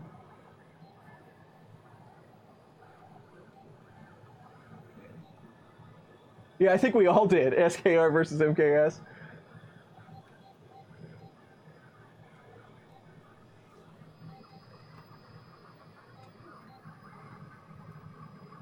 Ian, welcome to the stream. Thank you for the sub.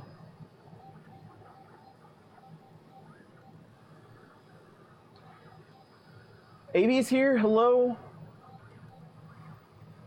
Same form factor? I never really looked at it. I guess it is. Yep, they do have a Pro coming out soon.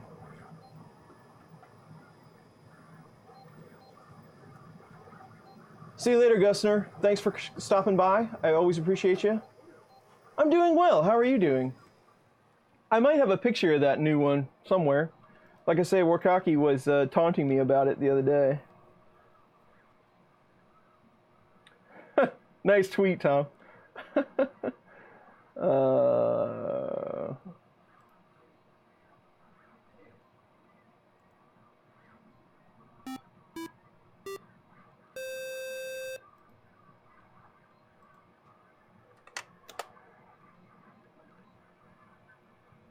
He took this picture with his phone, but this is the board that we're talking about next.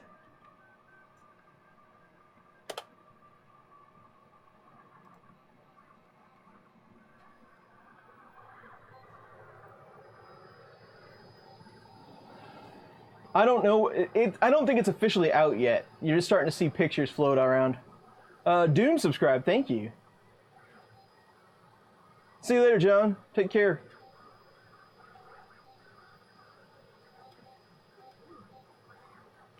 So many upgrades can be done. How many really matter? That is a great question. You can get by with very, very few upgrades. It just depends on the machine.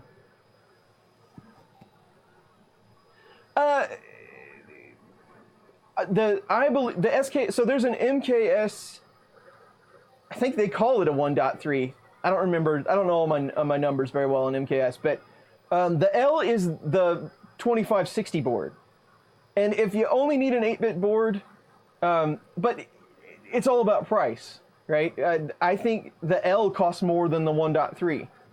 I don't know about feature-wise. I'd have to take a look, but if you're wanting to use smart drivers, 1.3 is where it's at, hands down.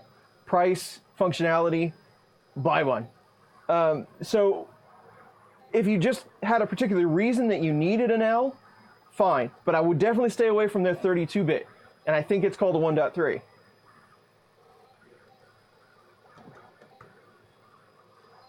Everyone without the V. Nice. Did I miss a question from Sergio? PETG. I like IC3D PETG pretty good. It works really well. Inland works pretty well. I like it.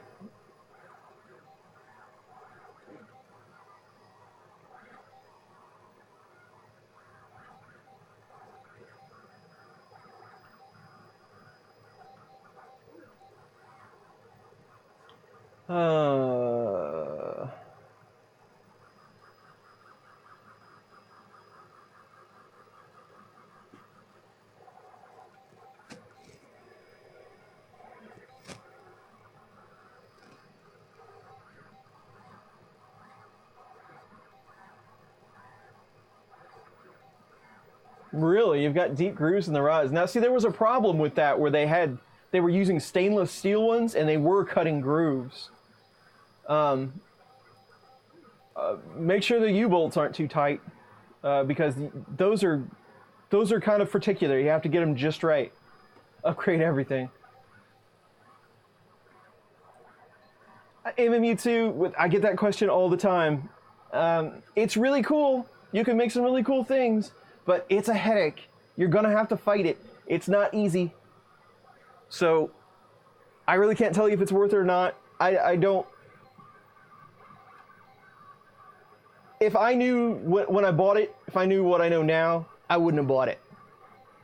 That hurts me to say that, but I don't think I would. If it's still cool, but I don't think I would have bought it. Same way with the palette, though. If I knew what I knew now about the palette, I definitely wouldn't have bought it twice. I'm hoping it gets better. $80 for the screen and driver, that's a pretty good deal.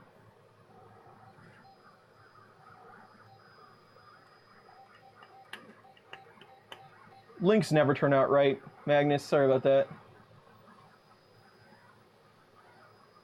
All right, Sean, man, take a nap. Sean Butler's here, hey. YouTube always breaks the links. Sorry about that.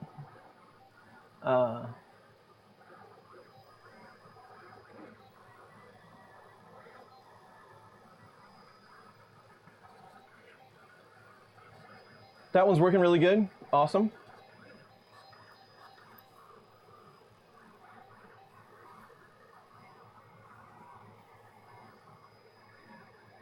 Favorite out-of-the-box printers? I'm a Prusa fan. I really am. I have 4, and they all work great. Now, are they going to have failures? Yeah. Have they had issues before? Yes. But by and large, I just hit print, I pull the part off, I hit print, pull the part off. I mean, they're great machines. They work, especially for the money, they work great, and they take care of themselves.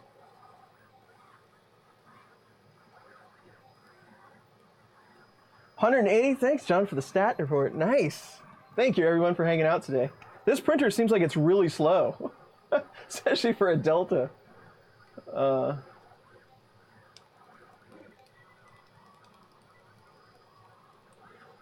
A Maker Pro. I don't even know what that one is. You missed Sholm. He had to go take a nap.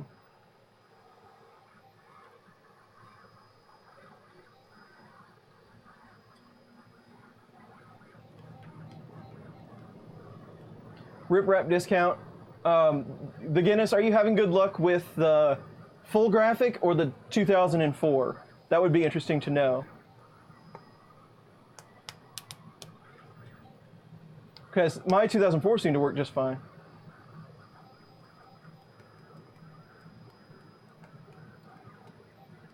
Duet runs Rip Rap firmware. That's exactly right, 3D Jimmy.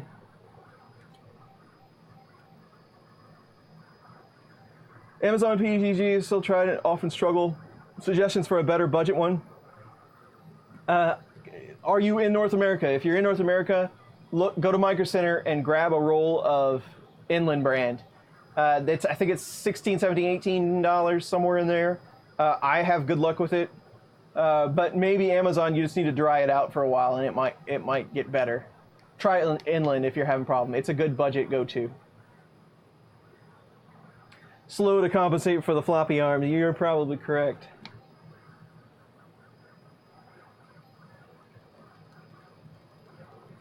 No, I have not seen that tweet, Derek. I will have to go check it out.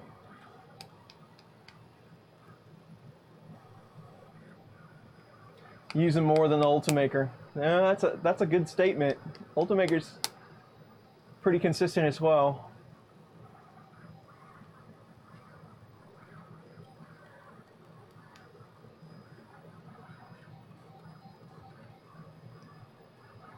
Keeps looking, keeps on ticking, yeah.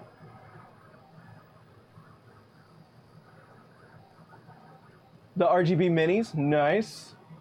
I got some cool things in the mail the other day that I'm debating on how I want to put them into a video. Where are they? These things. So I'll just kind of give you a snapshot of one here on the close cam. It's that. Oh no, Joel's down. That. So what that is, we've got to get Joel back up and going here. I don't want him to suffer any contusions. All right. What that is a backpack. So it's a panic cut. So you can take a Rip Rap discount display or the Vicky 2. They're 2 different modules. I got one of each. They're cheap. So they integrate an ESP8266 right onto the back of your display. So you take this, you plug it into the back of the display, you plug in your LCD cables into there, and you're good to go. And they're running that ESP 3D software out there. It's the same stuff. If you've ever seen the Wi-Fi for your 3D printer video that I did, it's the same software already installed that I ran on that ESP8266 module. But this takes all of the mess out of hooking up Wi-Fi. So if you're interested in using a Duet-like display for your 3D printer for $13 or $14, I think these are, this is the way to do it. So I definitely want to show how to set one of these up and get it working. But very slick way to integrate Wi-Fi if that's something you want to do.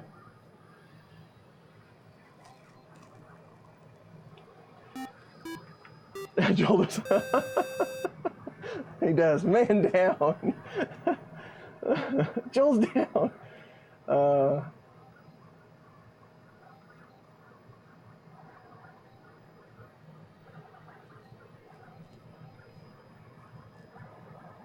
Snappy is still alive. Yes, Snappy was printing this morning, in fact. Yeah, let's see if I can get a link that works for that. Lester, you've got a couple of those? Cool. Yeah. And I am not affiliated with Panicut or any of their things, but I did, Eric on Twitter actually pointed me over to these, and I think it's a heck of a great idea. Home. This is their support page. I don't want their support page.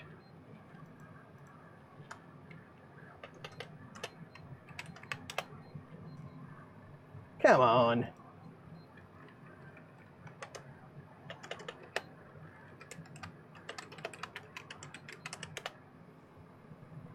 There we go. $16.50 is what they cost.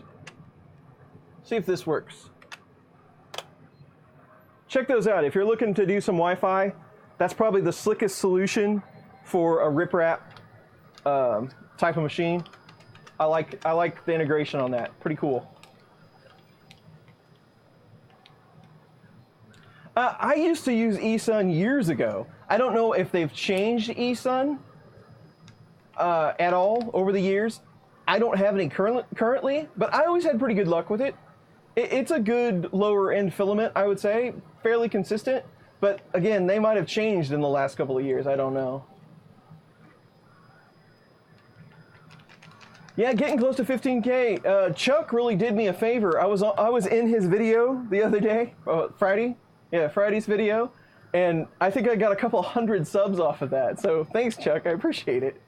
Yeah, it's really been flying up.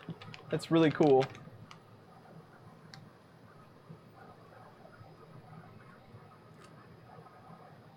I don't have enough exposure to really comment on Railcore.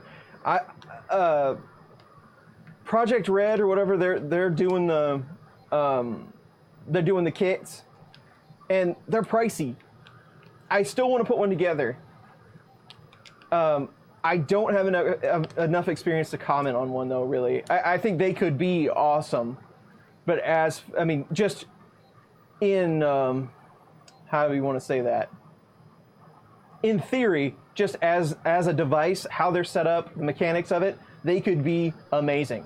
But in practice, I don't know about the kits. Or the method that they use to put them together. I don't know anything about it. So I think it could be awesome. You could make it awesome no matter what, but right out of the build, I don't know.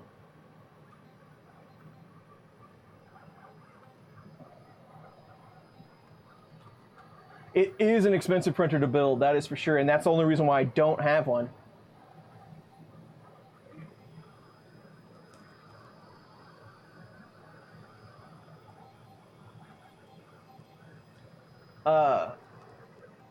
I know, and we've talked about building a printer from scratch before. Just setting down, I'll napkin a printer up and we'll build it. And I'm not sure what keeps me from doing it. I really should, though. I really should.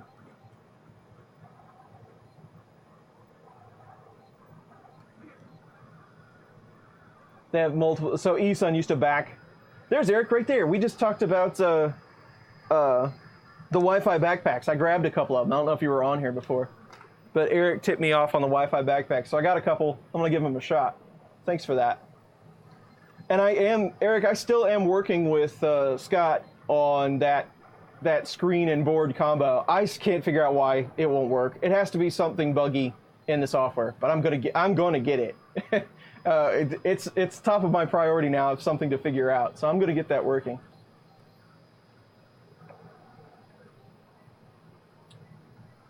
Yeah, so it's kind of like a Pi. It's not, the response time isn't near what a Pi would be, but it's the same concept built into that module. The only problem I have with those modules is because it uses, so it's going to use the SD card on your printer to store the files. It's going to route them over to there, and it is slow. Hopefully they have improved these some where it's not so slow. I'm going to try it out, but that part's kind of eh. But for controlling it, it's pretty nice.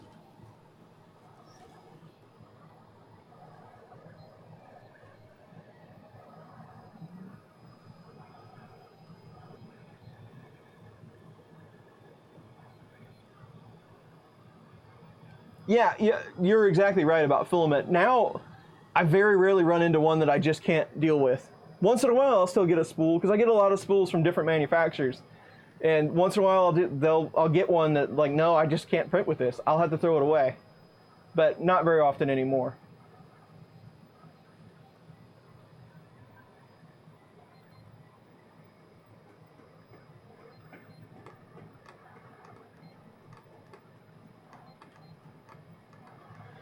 Uses varying line widths in their stock profiles. I'd have to go look and see what the differences were in between Cura. No, I don't have any thoughts on that. That's probably a good assumption. I'm just lazy. That's why I haven't done one. I do, though, speaking of being lazy, I do have this box right here. And this box is actually quite heavy. This box is completely full of aluminum extrusion. And I also have a Wham Bam plate that's 410 by 410. And that will be the Hypercube build. So I'm going to eventually get that done.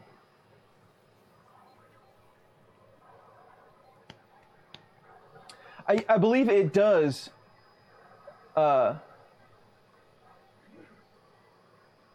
awesome. That's what I wanted to hear, Eric. So it has direct access to the SD card now because it's on the back of that LCD, and that's exactly what I wanted to test. Sweet. So these are going to be even more awesome than I thought. So stay tuned for that. That's going to be cool. Time? Yeah, time's an issue.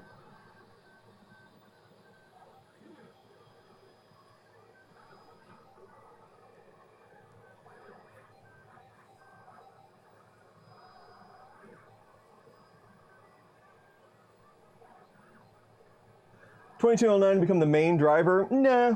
I mean, I don't think they'll ever standardize on one, if that's what you mean. They're probably going to be pretty popular, but I think 2208s are pretty popular. It's because of the drop-in factor. You can take, because we were on A4988s, everyone used those forever. I still have a ton of them. They're baked into a lot of the boards. So we went from that, and now we have this direct swap in 2208 that does a lot of amazing things. So they've become really popular. But now, with the board manufacturers are starting to get smart with their integration, like SKR 1.3. So now you're going to be able to use any of those smart drivers compatible without doing all these crazy jumpers and things. So I think the board manufacturers are going to determine what driver becomes more popular just by what they would support. TMC drivers are really impressive. So no, I don't think 2209 will necessarily become the way to go. I think there's better drivers. There's probably better drivers out there, but in a silent step stick, like a replaceable driver, maybe.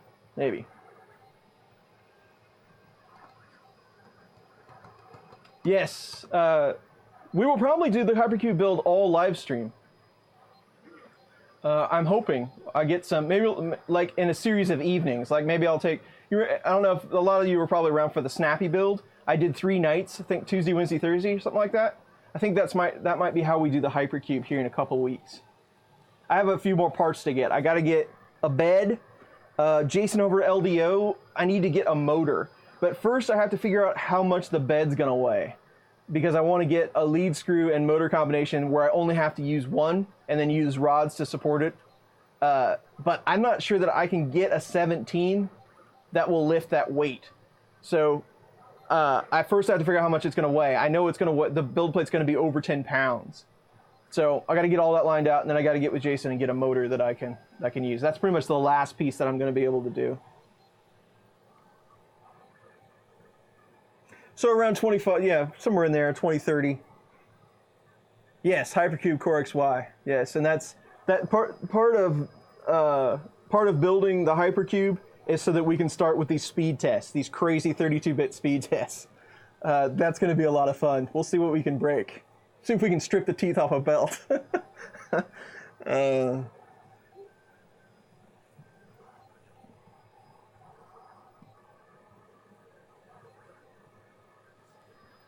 Stephen, hello from the UK.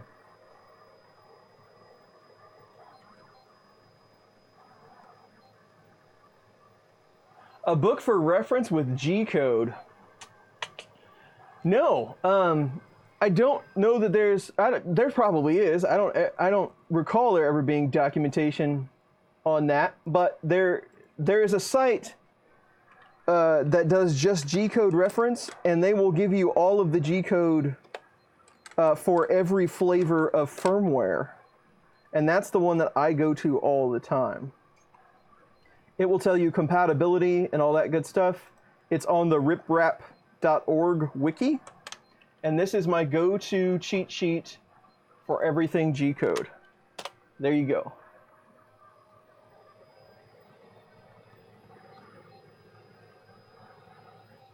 What's a book?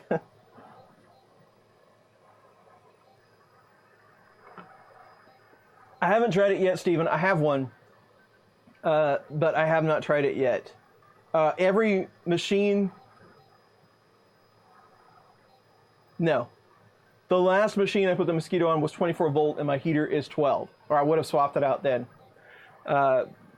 Which reminds me, I'm going to have to get a 24 volt heater because the machine I'm next going to put the Mosquito on is 24 volt. So I got to get one of those.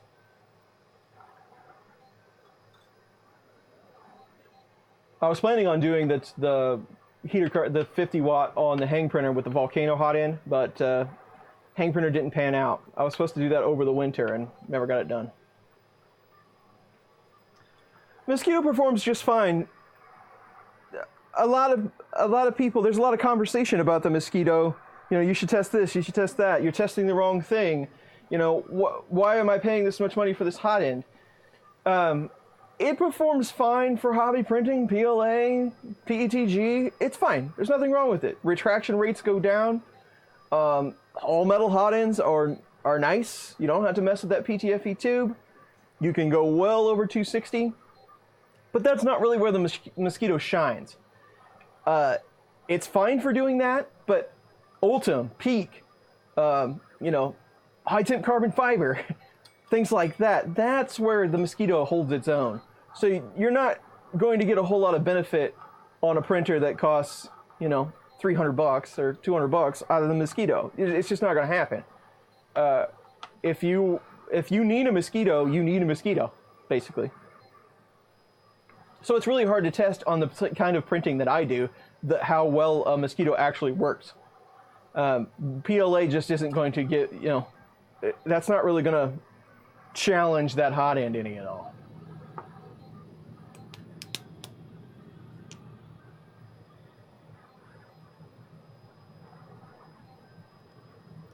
That's awesome, Eric. I'm glad you know the ins and outs on those, because I was kind of curious how it was going to work, because I have done that whole Wi-Fi configuration before, and if this circumvents a lot of those issues, it's going to be amazing. So, and for the price, yes, all day. So we'll see if we can get this thing hooked up soon. Pretty excited about that now that you gave me some more details.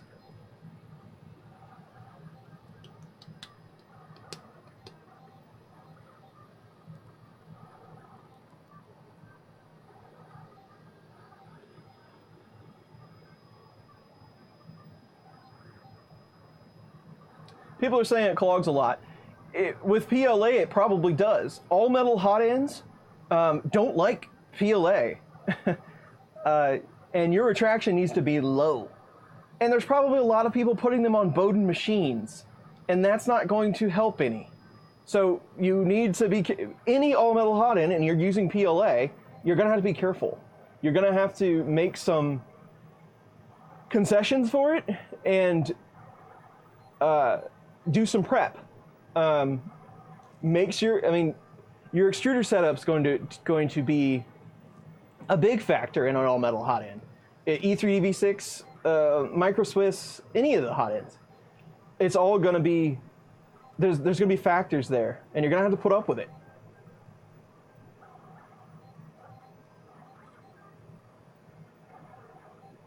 I like the Mosquito because it's easy to use. It's sturdy, it's easy to mount, that doesn't require much fan, and you can swap nozzles one-handed, cold or hot.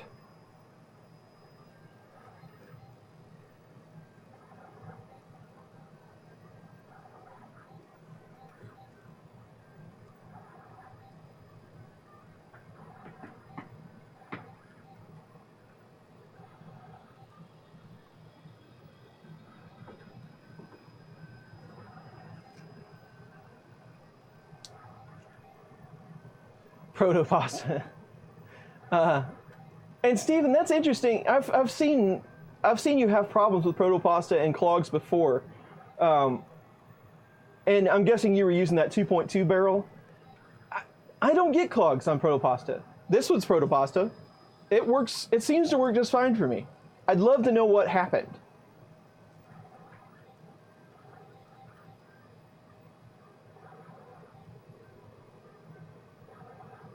Mosquito with TPU? Yeah, that'd be interesting. Yeah, I don't know about that.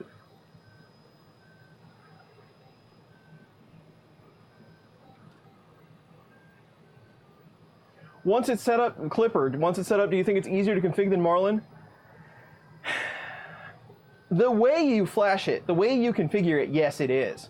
Because once you flash, it's really easy to go in and modify. I don't think it's as straightforward as Marlin is, though. Not yet. I think there's still some work to be done. And they're actively developing it, right? So maybe at one time it will be better. But even though you have to recompile and re-upload Marlin, I still think it's set up a lot more straightforward and it's easier to understand. But that you're right, though. I mean, on Clipper, making tweaks to it is really easy. So that is nice.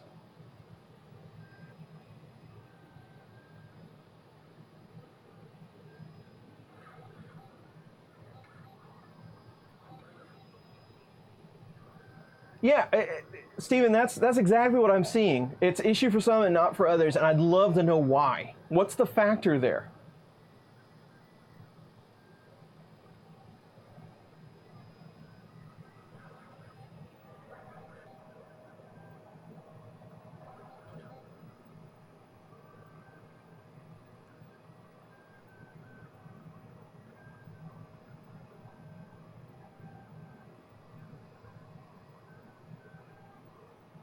Yeah, and you know, there's the camp that blames the fan, the Noctua 5-volt fan. People blame that fan, and they go to Sun fans and have better luck. I don't have that issue either. On two machines, I've got two of them. I haven't had that issue. So I would love to actually get the science down and figure out what's going on here.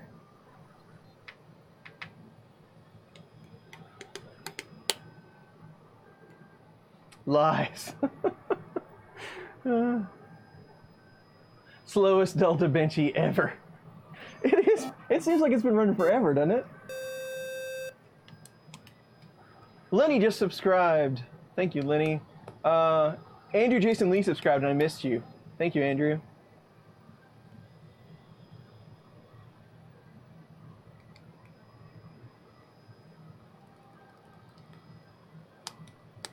If you turn off retraction, it won't clog. You have tested that, yes? You know that for a fact.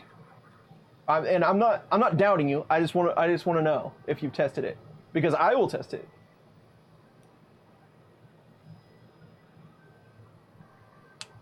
Dwelling, yes, dwelling will. Okay, all right, I'll test it. No hurry.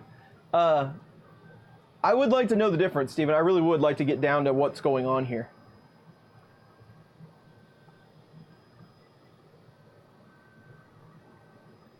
Yeah, I'm guessing so.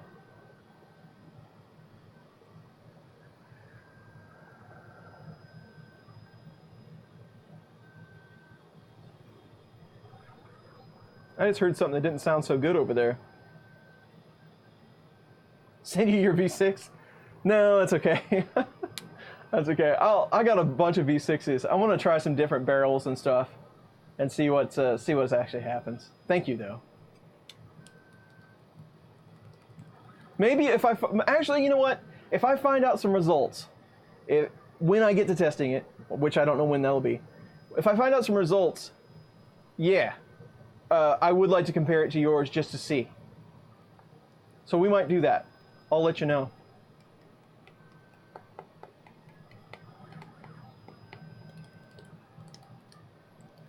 The fumes are kind of bad. I don't know that SLA will ever become mainstream. I don't think it's user-friendly enough. Maybe if they can figure it out to make it a little easier, like Prusa's tried with the washing station and stuff, but I think that is still it's too much to ask for the average user. When you're used to FDM, you put a roll in and go. I don't, in its current state, no, I don't think. It has the same issues as SLS does, just in a different format. Only SLS powder could probably kill you if you breathed it. I just don't think that process, the process that it is now, is ever going to become mainstream. It's cool stuff. I mean, the little minis and stuff that people put out are awesome. I really like the way they look. It's just too much work for me. I'm just not willing to put that much time into it.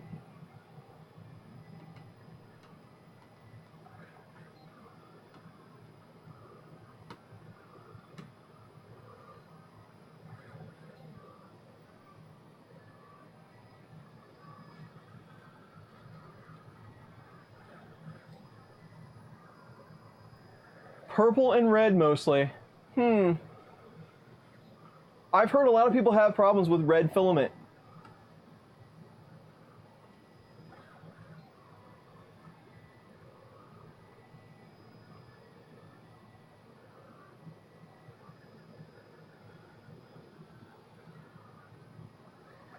Duet can take advantage, and Tom Lama might be able to answer this better than me. Duet can take advantage of stall guard with 2660s, I think, but I don't think it's very reliable.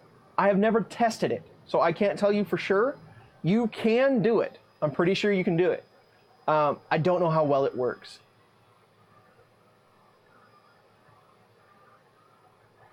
Duet Wi-Fi, yes. Maestro, no. There you go.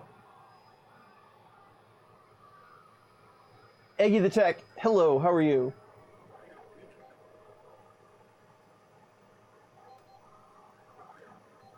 With Inland Egyptian Blue, really?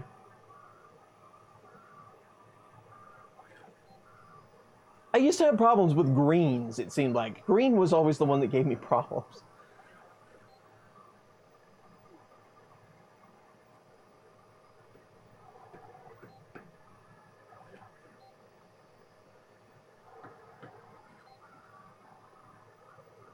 But it isn't advised, I've read. Gotcha. Yeah, I knew there was something about it. Like, it didn't sense microsteps. The 660 didn't sense microsteps or something. It took a full step or something like that. I don't remember. But I remember there being some question about it.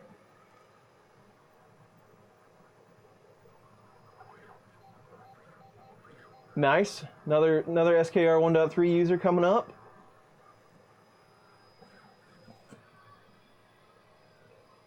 There you go. So Tom, that's kind of what I was thinking. It can skip. Gotcha. Nice, Java Bean. Man, I should have put some affiliate links for the SKR boards. I'm selling a ton of them. We've been talking about SKR pretty much all day. Arturo, they're fine. For the money, they're great. We'll see how they go for the long haul, right? SKRs and things like that. Jean-Pierre just subscribed, thank you.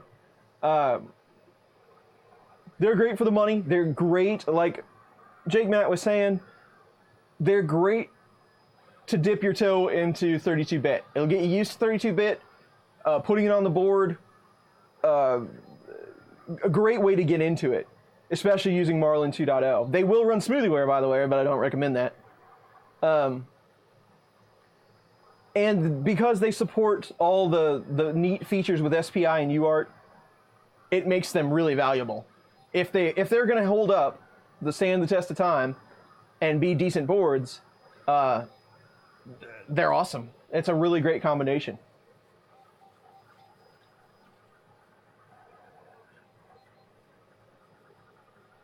Yeah, the documentation is peanuts.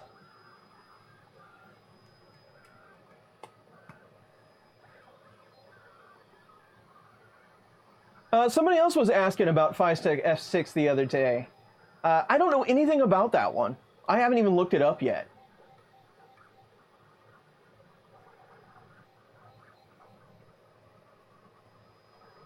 Yeah, there was some, I don't even remember the brands, but it seemed like I was on a rash of bad luck with green there for a while.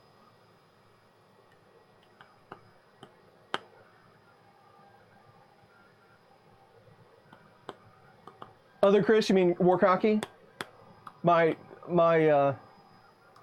He made a statement about being basement dwellers or something. He's my evil basement twin, and I'm his evil basement twin.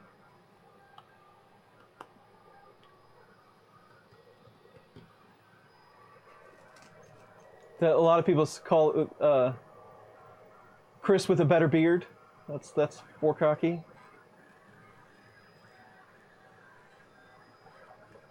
Going on your hypercube. Yep, I'm definitely going to test that on the hypercube as soon as I build the hypercube.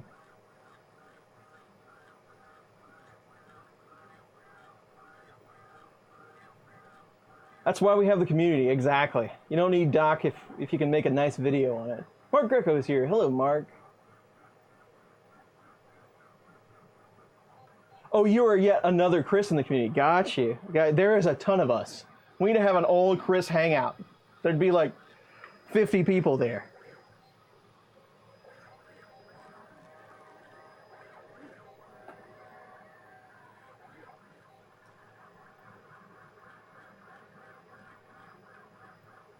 For your SKR, it included all the connectors. That's cool. Mine did not. Mine was just a board and a little piece of USB cable. I actually ripped the plug. I don't know if you watched that video, but I ripped the plugs off and used the DuPonts instead. Hey, it worked okay for me.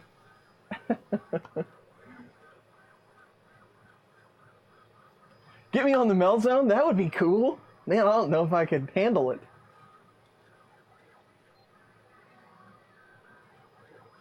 Long hair and no hair basement boys.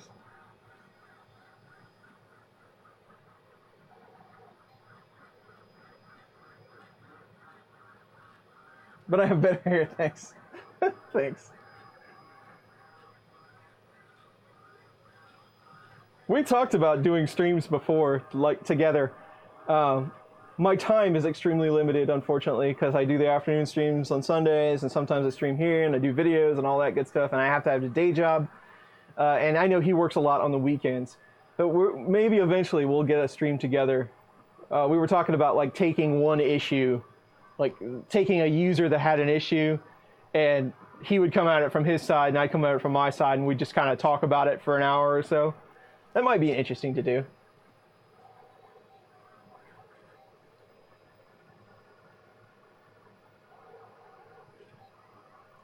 Joel's in the way of the print. Joel. Jeez. Can't leave you alone for a minute, Mr. Telling.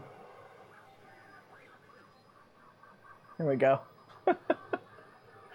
That's a shave or get a haircut.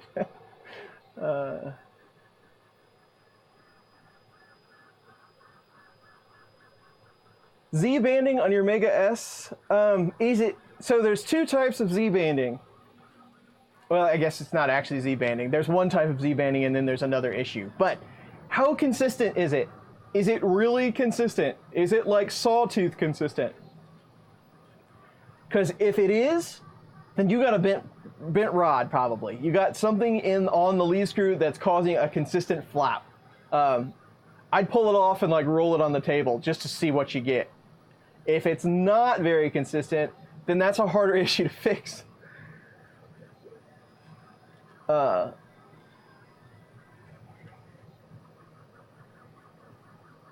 Because it could be a billion different things.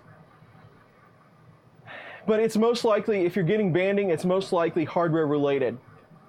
So maybe you have a bearing bound up a little bit too much, just slightly. Maybe the bearings are probably turning on screws, which you really shouldn't do that. maybe there's one of those that's bent just a touch. So I would go through all the mechanics and move them by hand just to see if there's any slight halt anywhere. Do that first. Check your Z-rods. Z-banding's really hard to get rid of once you have it, I've found, without some mechanical changes.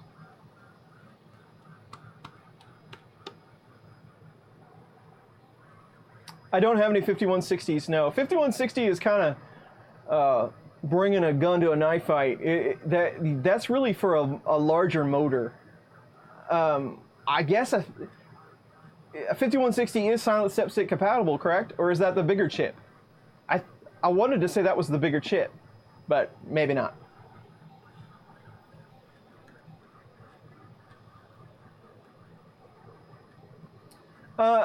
Jerk value? So, jerk is somewhat hard to explain, but I can take a run at it. But more than likely, you're going to want to set it low. So what jerk value allows you to do is it sets a threshold in millimeters for instantaneous movement. So if you set to 10, you can bypass acceleration, the acceleration setting, the ramp up and the ramp down of a movement, and do it instantaneously as fast as the machine will go. And having it high is almost always bad. I set mine for X and Y to 5. And then on Z, I usually set it to like 2. Something like that. So I would set it low. So that's jerk. But then you have junction deviation, which is jerk's evil twin. It does a lot of the same thing. It's been around just as long. They use it in RepRap, I think, but now it's available in Marlin.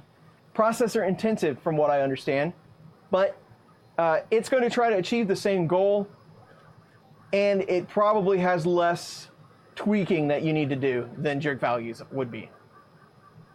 So it's basically you need to set it at what your machine is capable of, but I like to just leave it low and call it a day because it's not really going to give you that much advantage being able to do large instantaneous moves.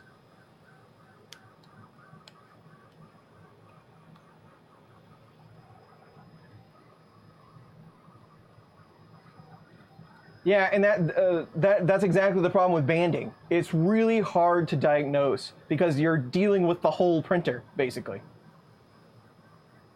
I know, brand new printer. I run into it all the time. With just parts laying around, that's a good question. Yeah, I'm not really sure, Tom, on I thought those were bigger drivers. Really, I did. I thought the 5000 series was a much larger driver. You know, the one thing that I would be short on building printers is beds. I don't have a lot of beds. I could probably build 2 full printers with all the parts, but I could probably build 6 or 7 if I had, 5 more beds. So I do have a lot of extra parts. I have a lot of motors and things, but I don't have a lot of 42s. I've got a lot of different sizes, and I'm more comfortable on a printer using a 42 based on how big the mass is that you're trying to move. I'm a big fan of the 42. I have a lot of 30s, 28s, 36s, 38s. I got different sizes. So I could probably make it work, building 4 or 5 printers if I had some beds. But yeah, beds, I'm always short on beds. 3DG Dad, hey, how's it going?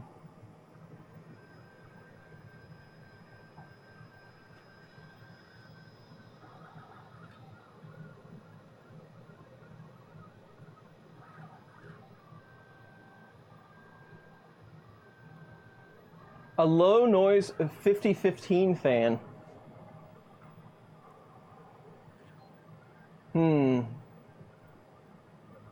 Thanks, Lenny. You rock. Yeah, everyone send me your extra beds. But please make them flat, because I got a lot of bent ones. Please send me the flat ones.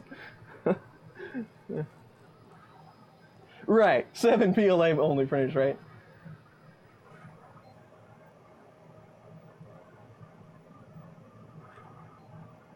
Try different beds. I would like to try a bunch of different beds and bed toppings. Like, yeah, like there's so many. Yeah, thank you, Tom, for all the beds.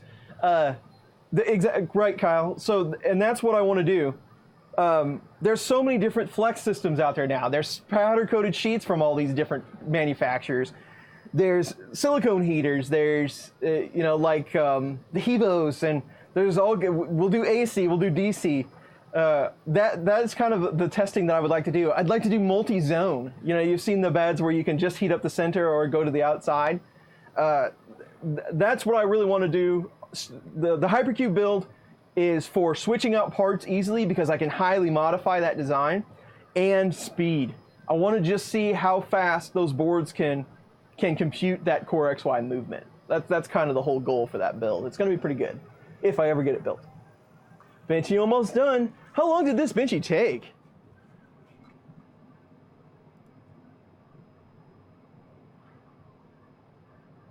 We're going to be real close to the 2-hour mark. Real close for a 2-hour Benchy. You know, it looks like it has some under extrusion. But not the worst Benchy I've ever seen. It definitely has some movement noise. So the effector is shaky and it's plastic rod. So yeah, that's going to happen. It's really quiet. I like that. It's fun. It's a fun printer. Garolite. You know, I think I only have one Garolite sheet. I think I've only ever had one. They're great for nylon and stuff, though. Those things are awesome.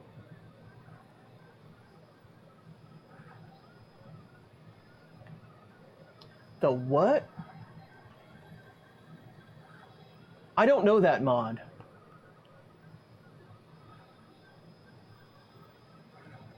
I'm not even. What is it? What is that mod?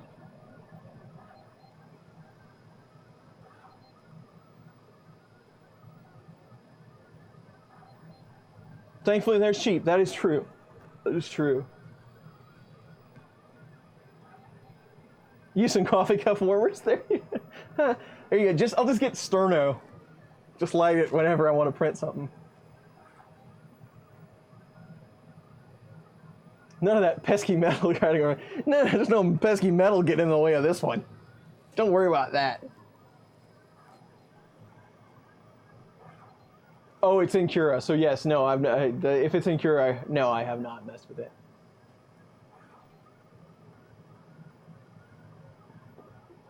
Exactly.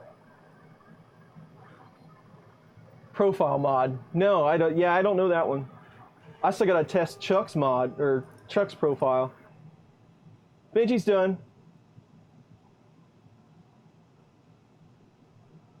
Yes, there are filaments that a magnet will stick to. The Inland brand, the only one I can tell you for sure, the Inland brand steel is magnetic. It is ferrous. I have some of that somewhere, but it's probably lost in a pile. But yes, there are a few magnetic filaments, and those same filaments also rust. So there is that. All right, Joel, we ready to get this Benchy off of here? You're probably gonna have to move out of the way. Sorry, stand aside, Joel. Let me take care of this one.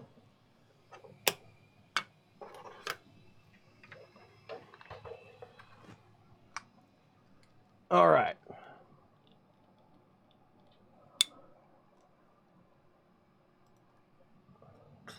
Move my Joel over here.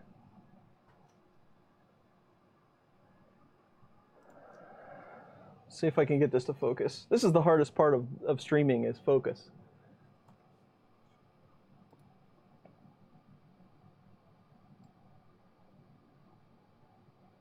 There we go. Okay, so right out of the box, you can see that it's not great. Now the overhang is actually better than I thought it would be. So there is that, because there's very little part cooling. You could probably get rid of some of this with some slicer tuning, but you can see, like, look around that wheelhouse up in here. You can see that real grady, wavy looking part. That's because of the slop in the effector. That's the plastic rods. There's nothing you're going to be able to do about that on this printer. That's just going to happen. Again, cooling issues, not great. We'll look at some of the, take a look at that smokestack. Yeah, not good. Very little stringing, so I hit the retraction pretty dead on. It could use a little bit more. It might be just a touch hot. Maybe cool that filament down just a little bit while we're extruding. Maybe I'll give that a try. There are quite a few holes. Now, I can probably fix that. I can probably figure out what's causing that and get it to stop missing filament. It might not be, E-steps might not be tuned quite right or something like that. I could probably fix it, but it's real bad right in front. See it right there? And if you go look at the movements of a benchy, like when you slice it, you go through and see what it's actually doing, you'll notice the pattern when it moves to certain, like when it moves from the, this is in the camera, so I can't, it's hard to point at. When it moves from the wheelhouse over to the side, you can kind of tell it's leaving a certain area and then causing that artifact. It's actually somewhat interesting. And Cura and Slick3R and Prusa Slicer and all, whatever you want to call it, they all do it a different way. So you're going to get a different tool path every time. So not a great benchy, but not the worst benchy I've ever seen. Benchies have been printed. Streams have been had. We only had one crash today. One computer crash. The printer gave us a bit of a fit, but I think that's probably a G-code problem. This printer probably needs some marlin, I'm going to guess. We need some marlin. I'm going to crack that open and see what board's inside there.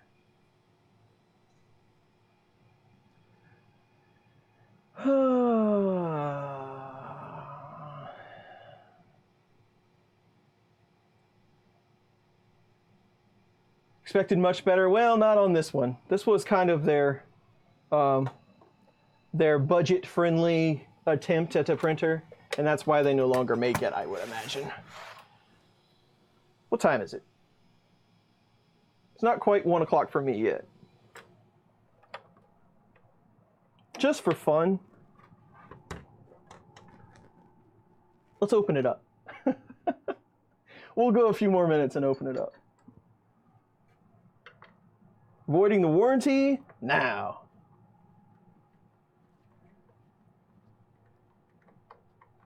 Tom's happy. Yay!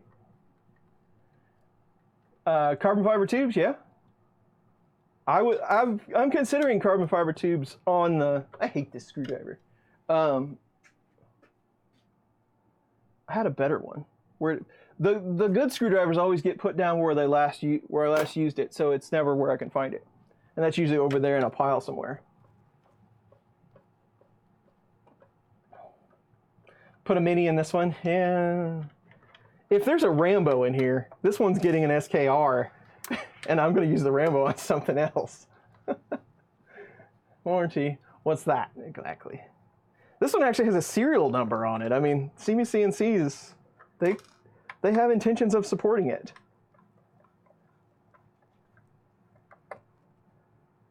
It really does, like, you know, when you were a kid, you took apart your RC car or whatever. It feels like that. I mean, it's, you know, just that classic brittle injection molded plastic.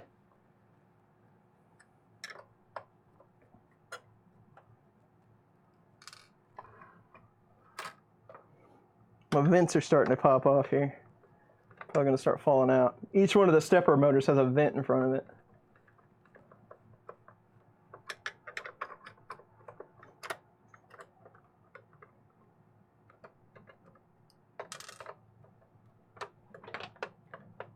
It's a Walter printer, that's right.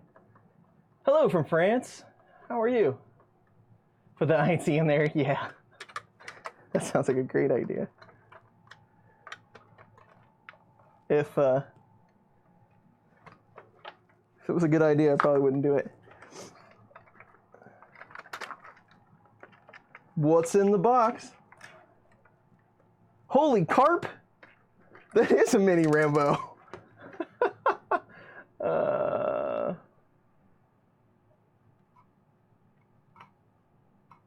Put a duet, yeah. Yeah, let's go ahead and smash this thing with a sledgehammer and put a duet in it. Let's cut the filament off of it so I can at least move it around. Check this out.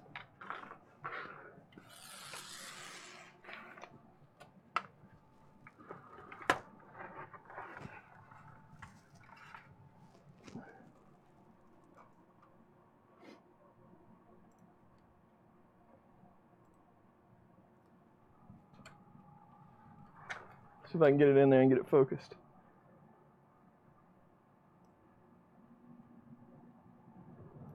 Check it out. So, giant extruder motor there. What is that, like a 45?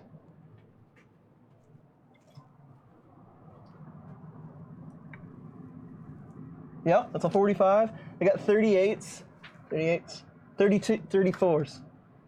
34s for all the axes. And then, no kidding, it's not even screwed down in here. It's just floating in the case. It was held in by the injection molded parts. No kidding, a mini Rambo 1.3A. This is a $110 board. That is a genuine Ultimachine board. That's awesome. In a printer that has about $5 worth of plastic in it. What are they using over here for this LED? You got like a little LED panel over here for just to light up the Eris. And all the wires are just kind of... That cracks me up. Now I kind of want to get that board out of there and liberate it and put it in something else. I really do like mini Rambo boards. All right, so we did that. The mysteries have been solved. Yeah, that board that's a high dollar board. That's crazy. Oh, well.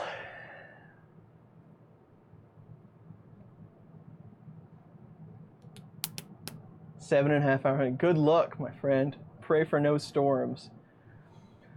All right, I think that's it for me. We will be on Fun in the Country Basement this afternoon here in a couple hours.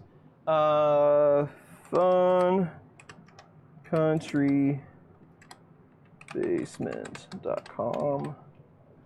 Did I spell that right? And it's not a link, but if you copy and paste it, it should work.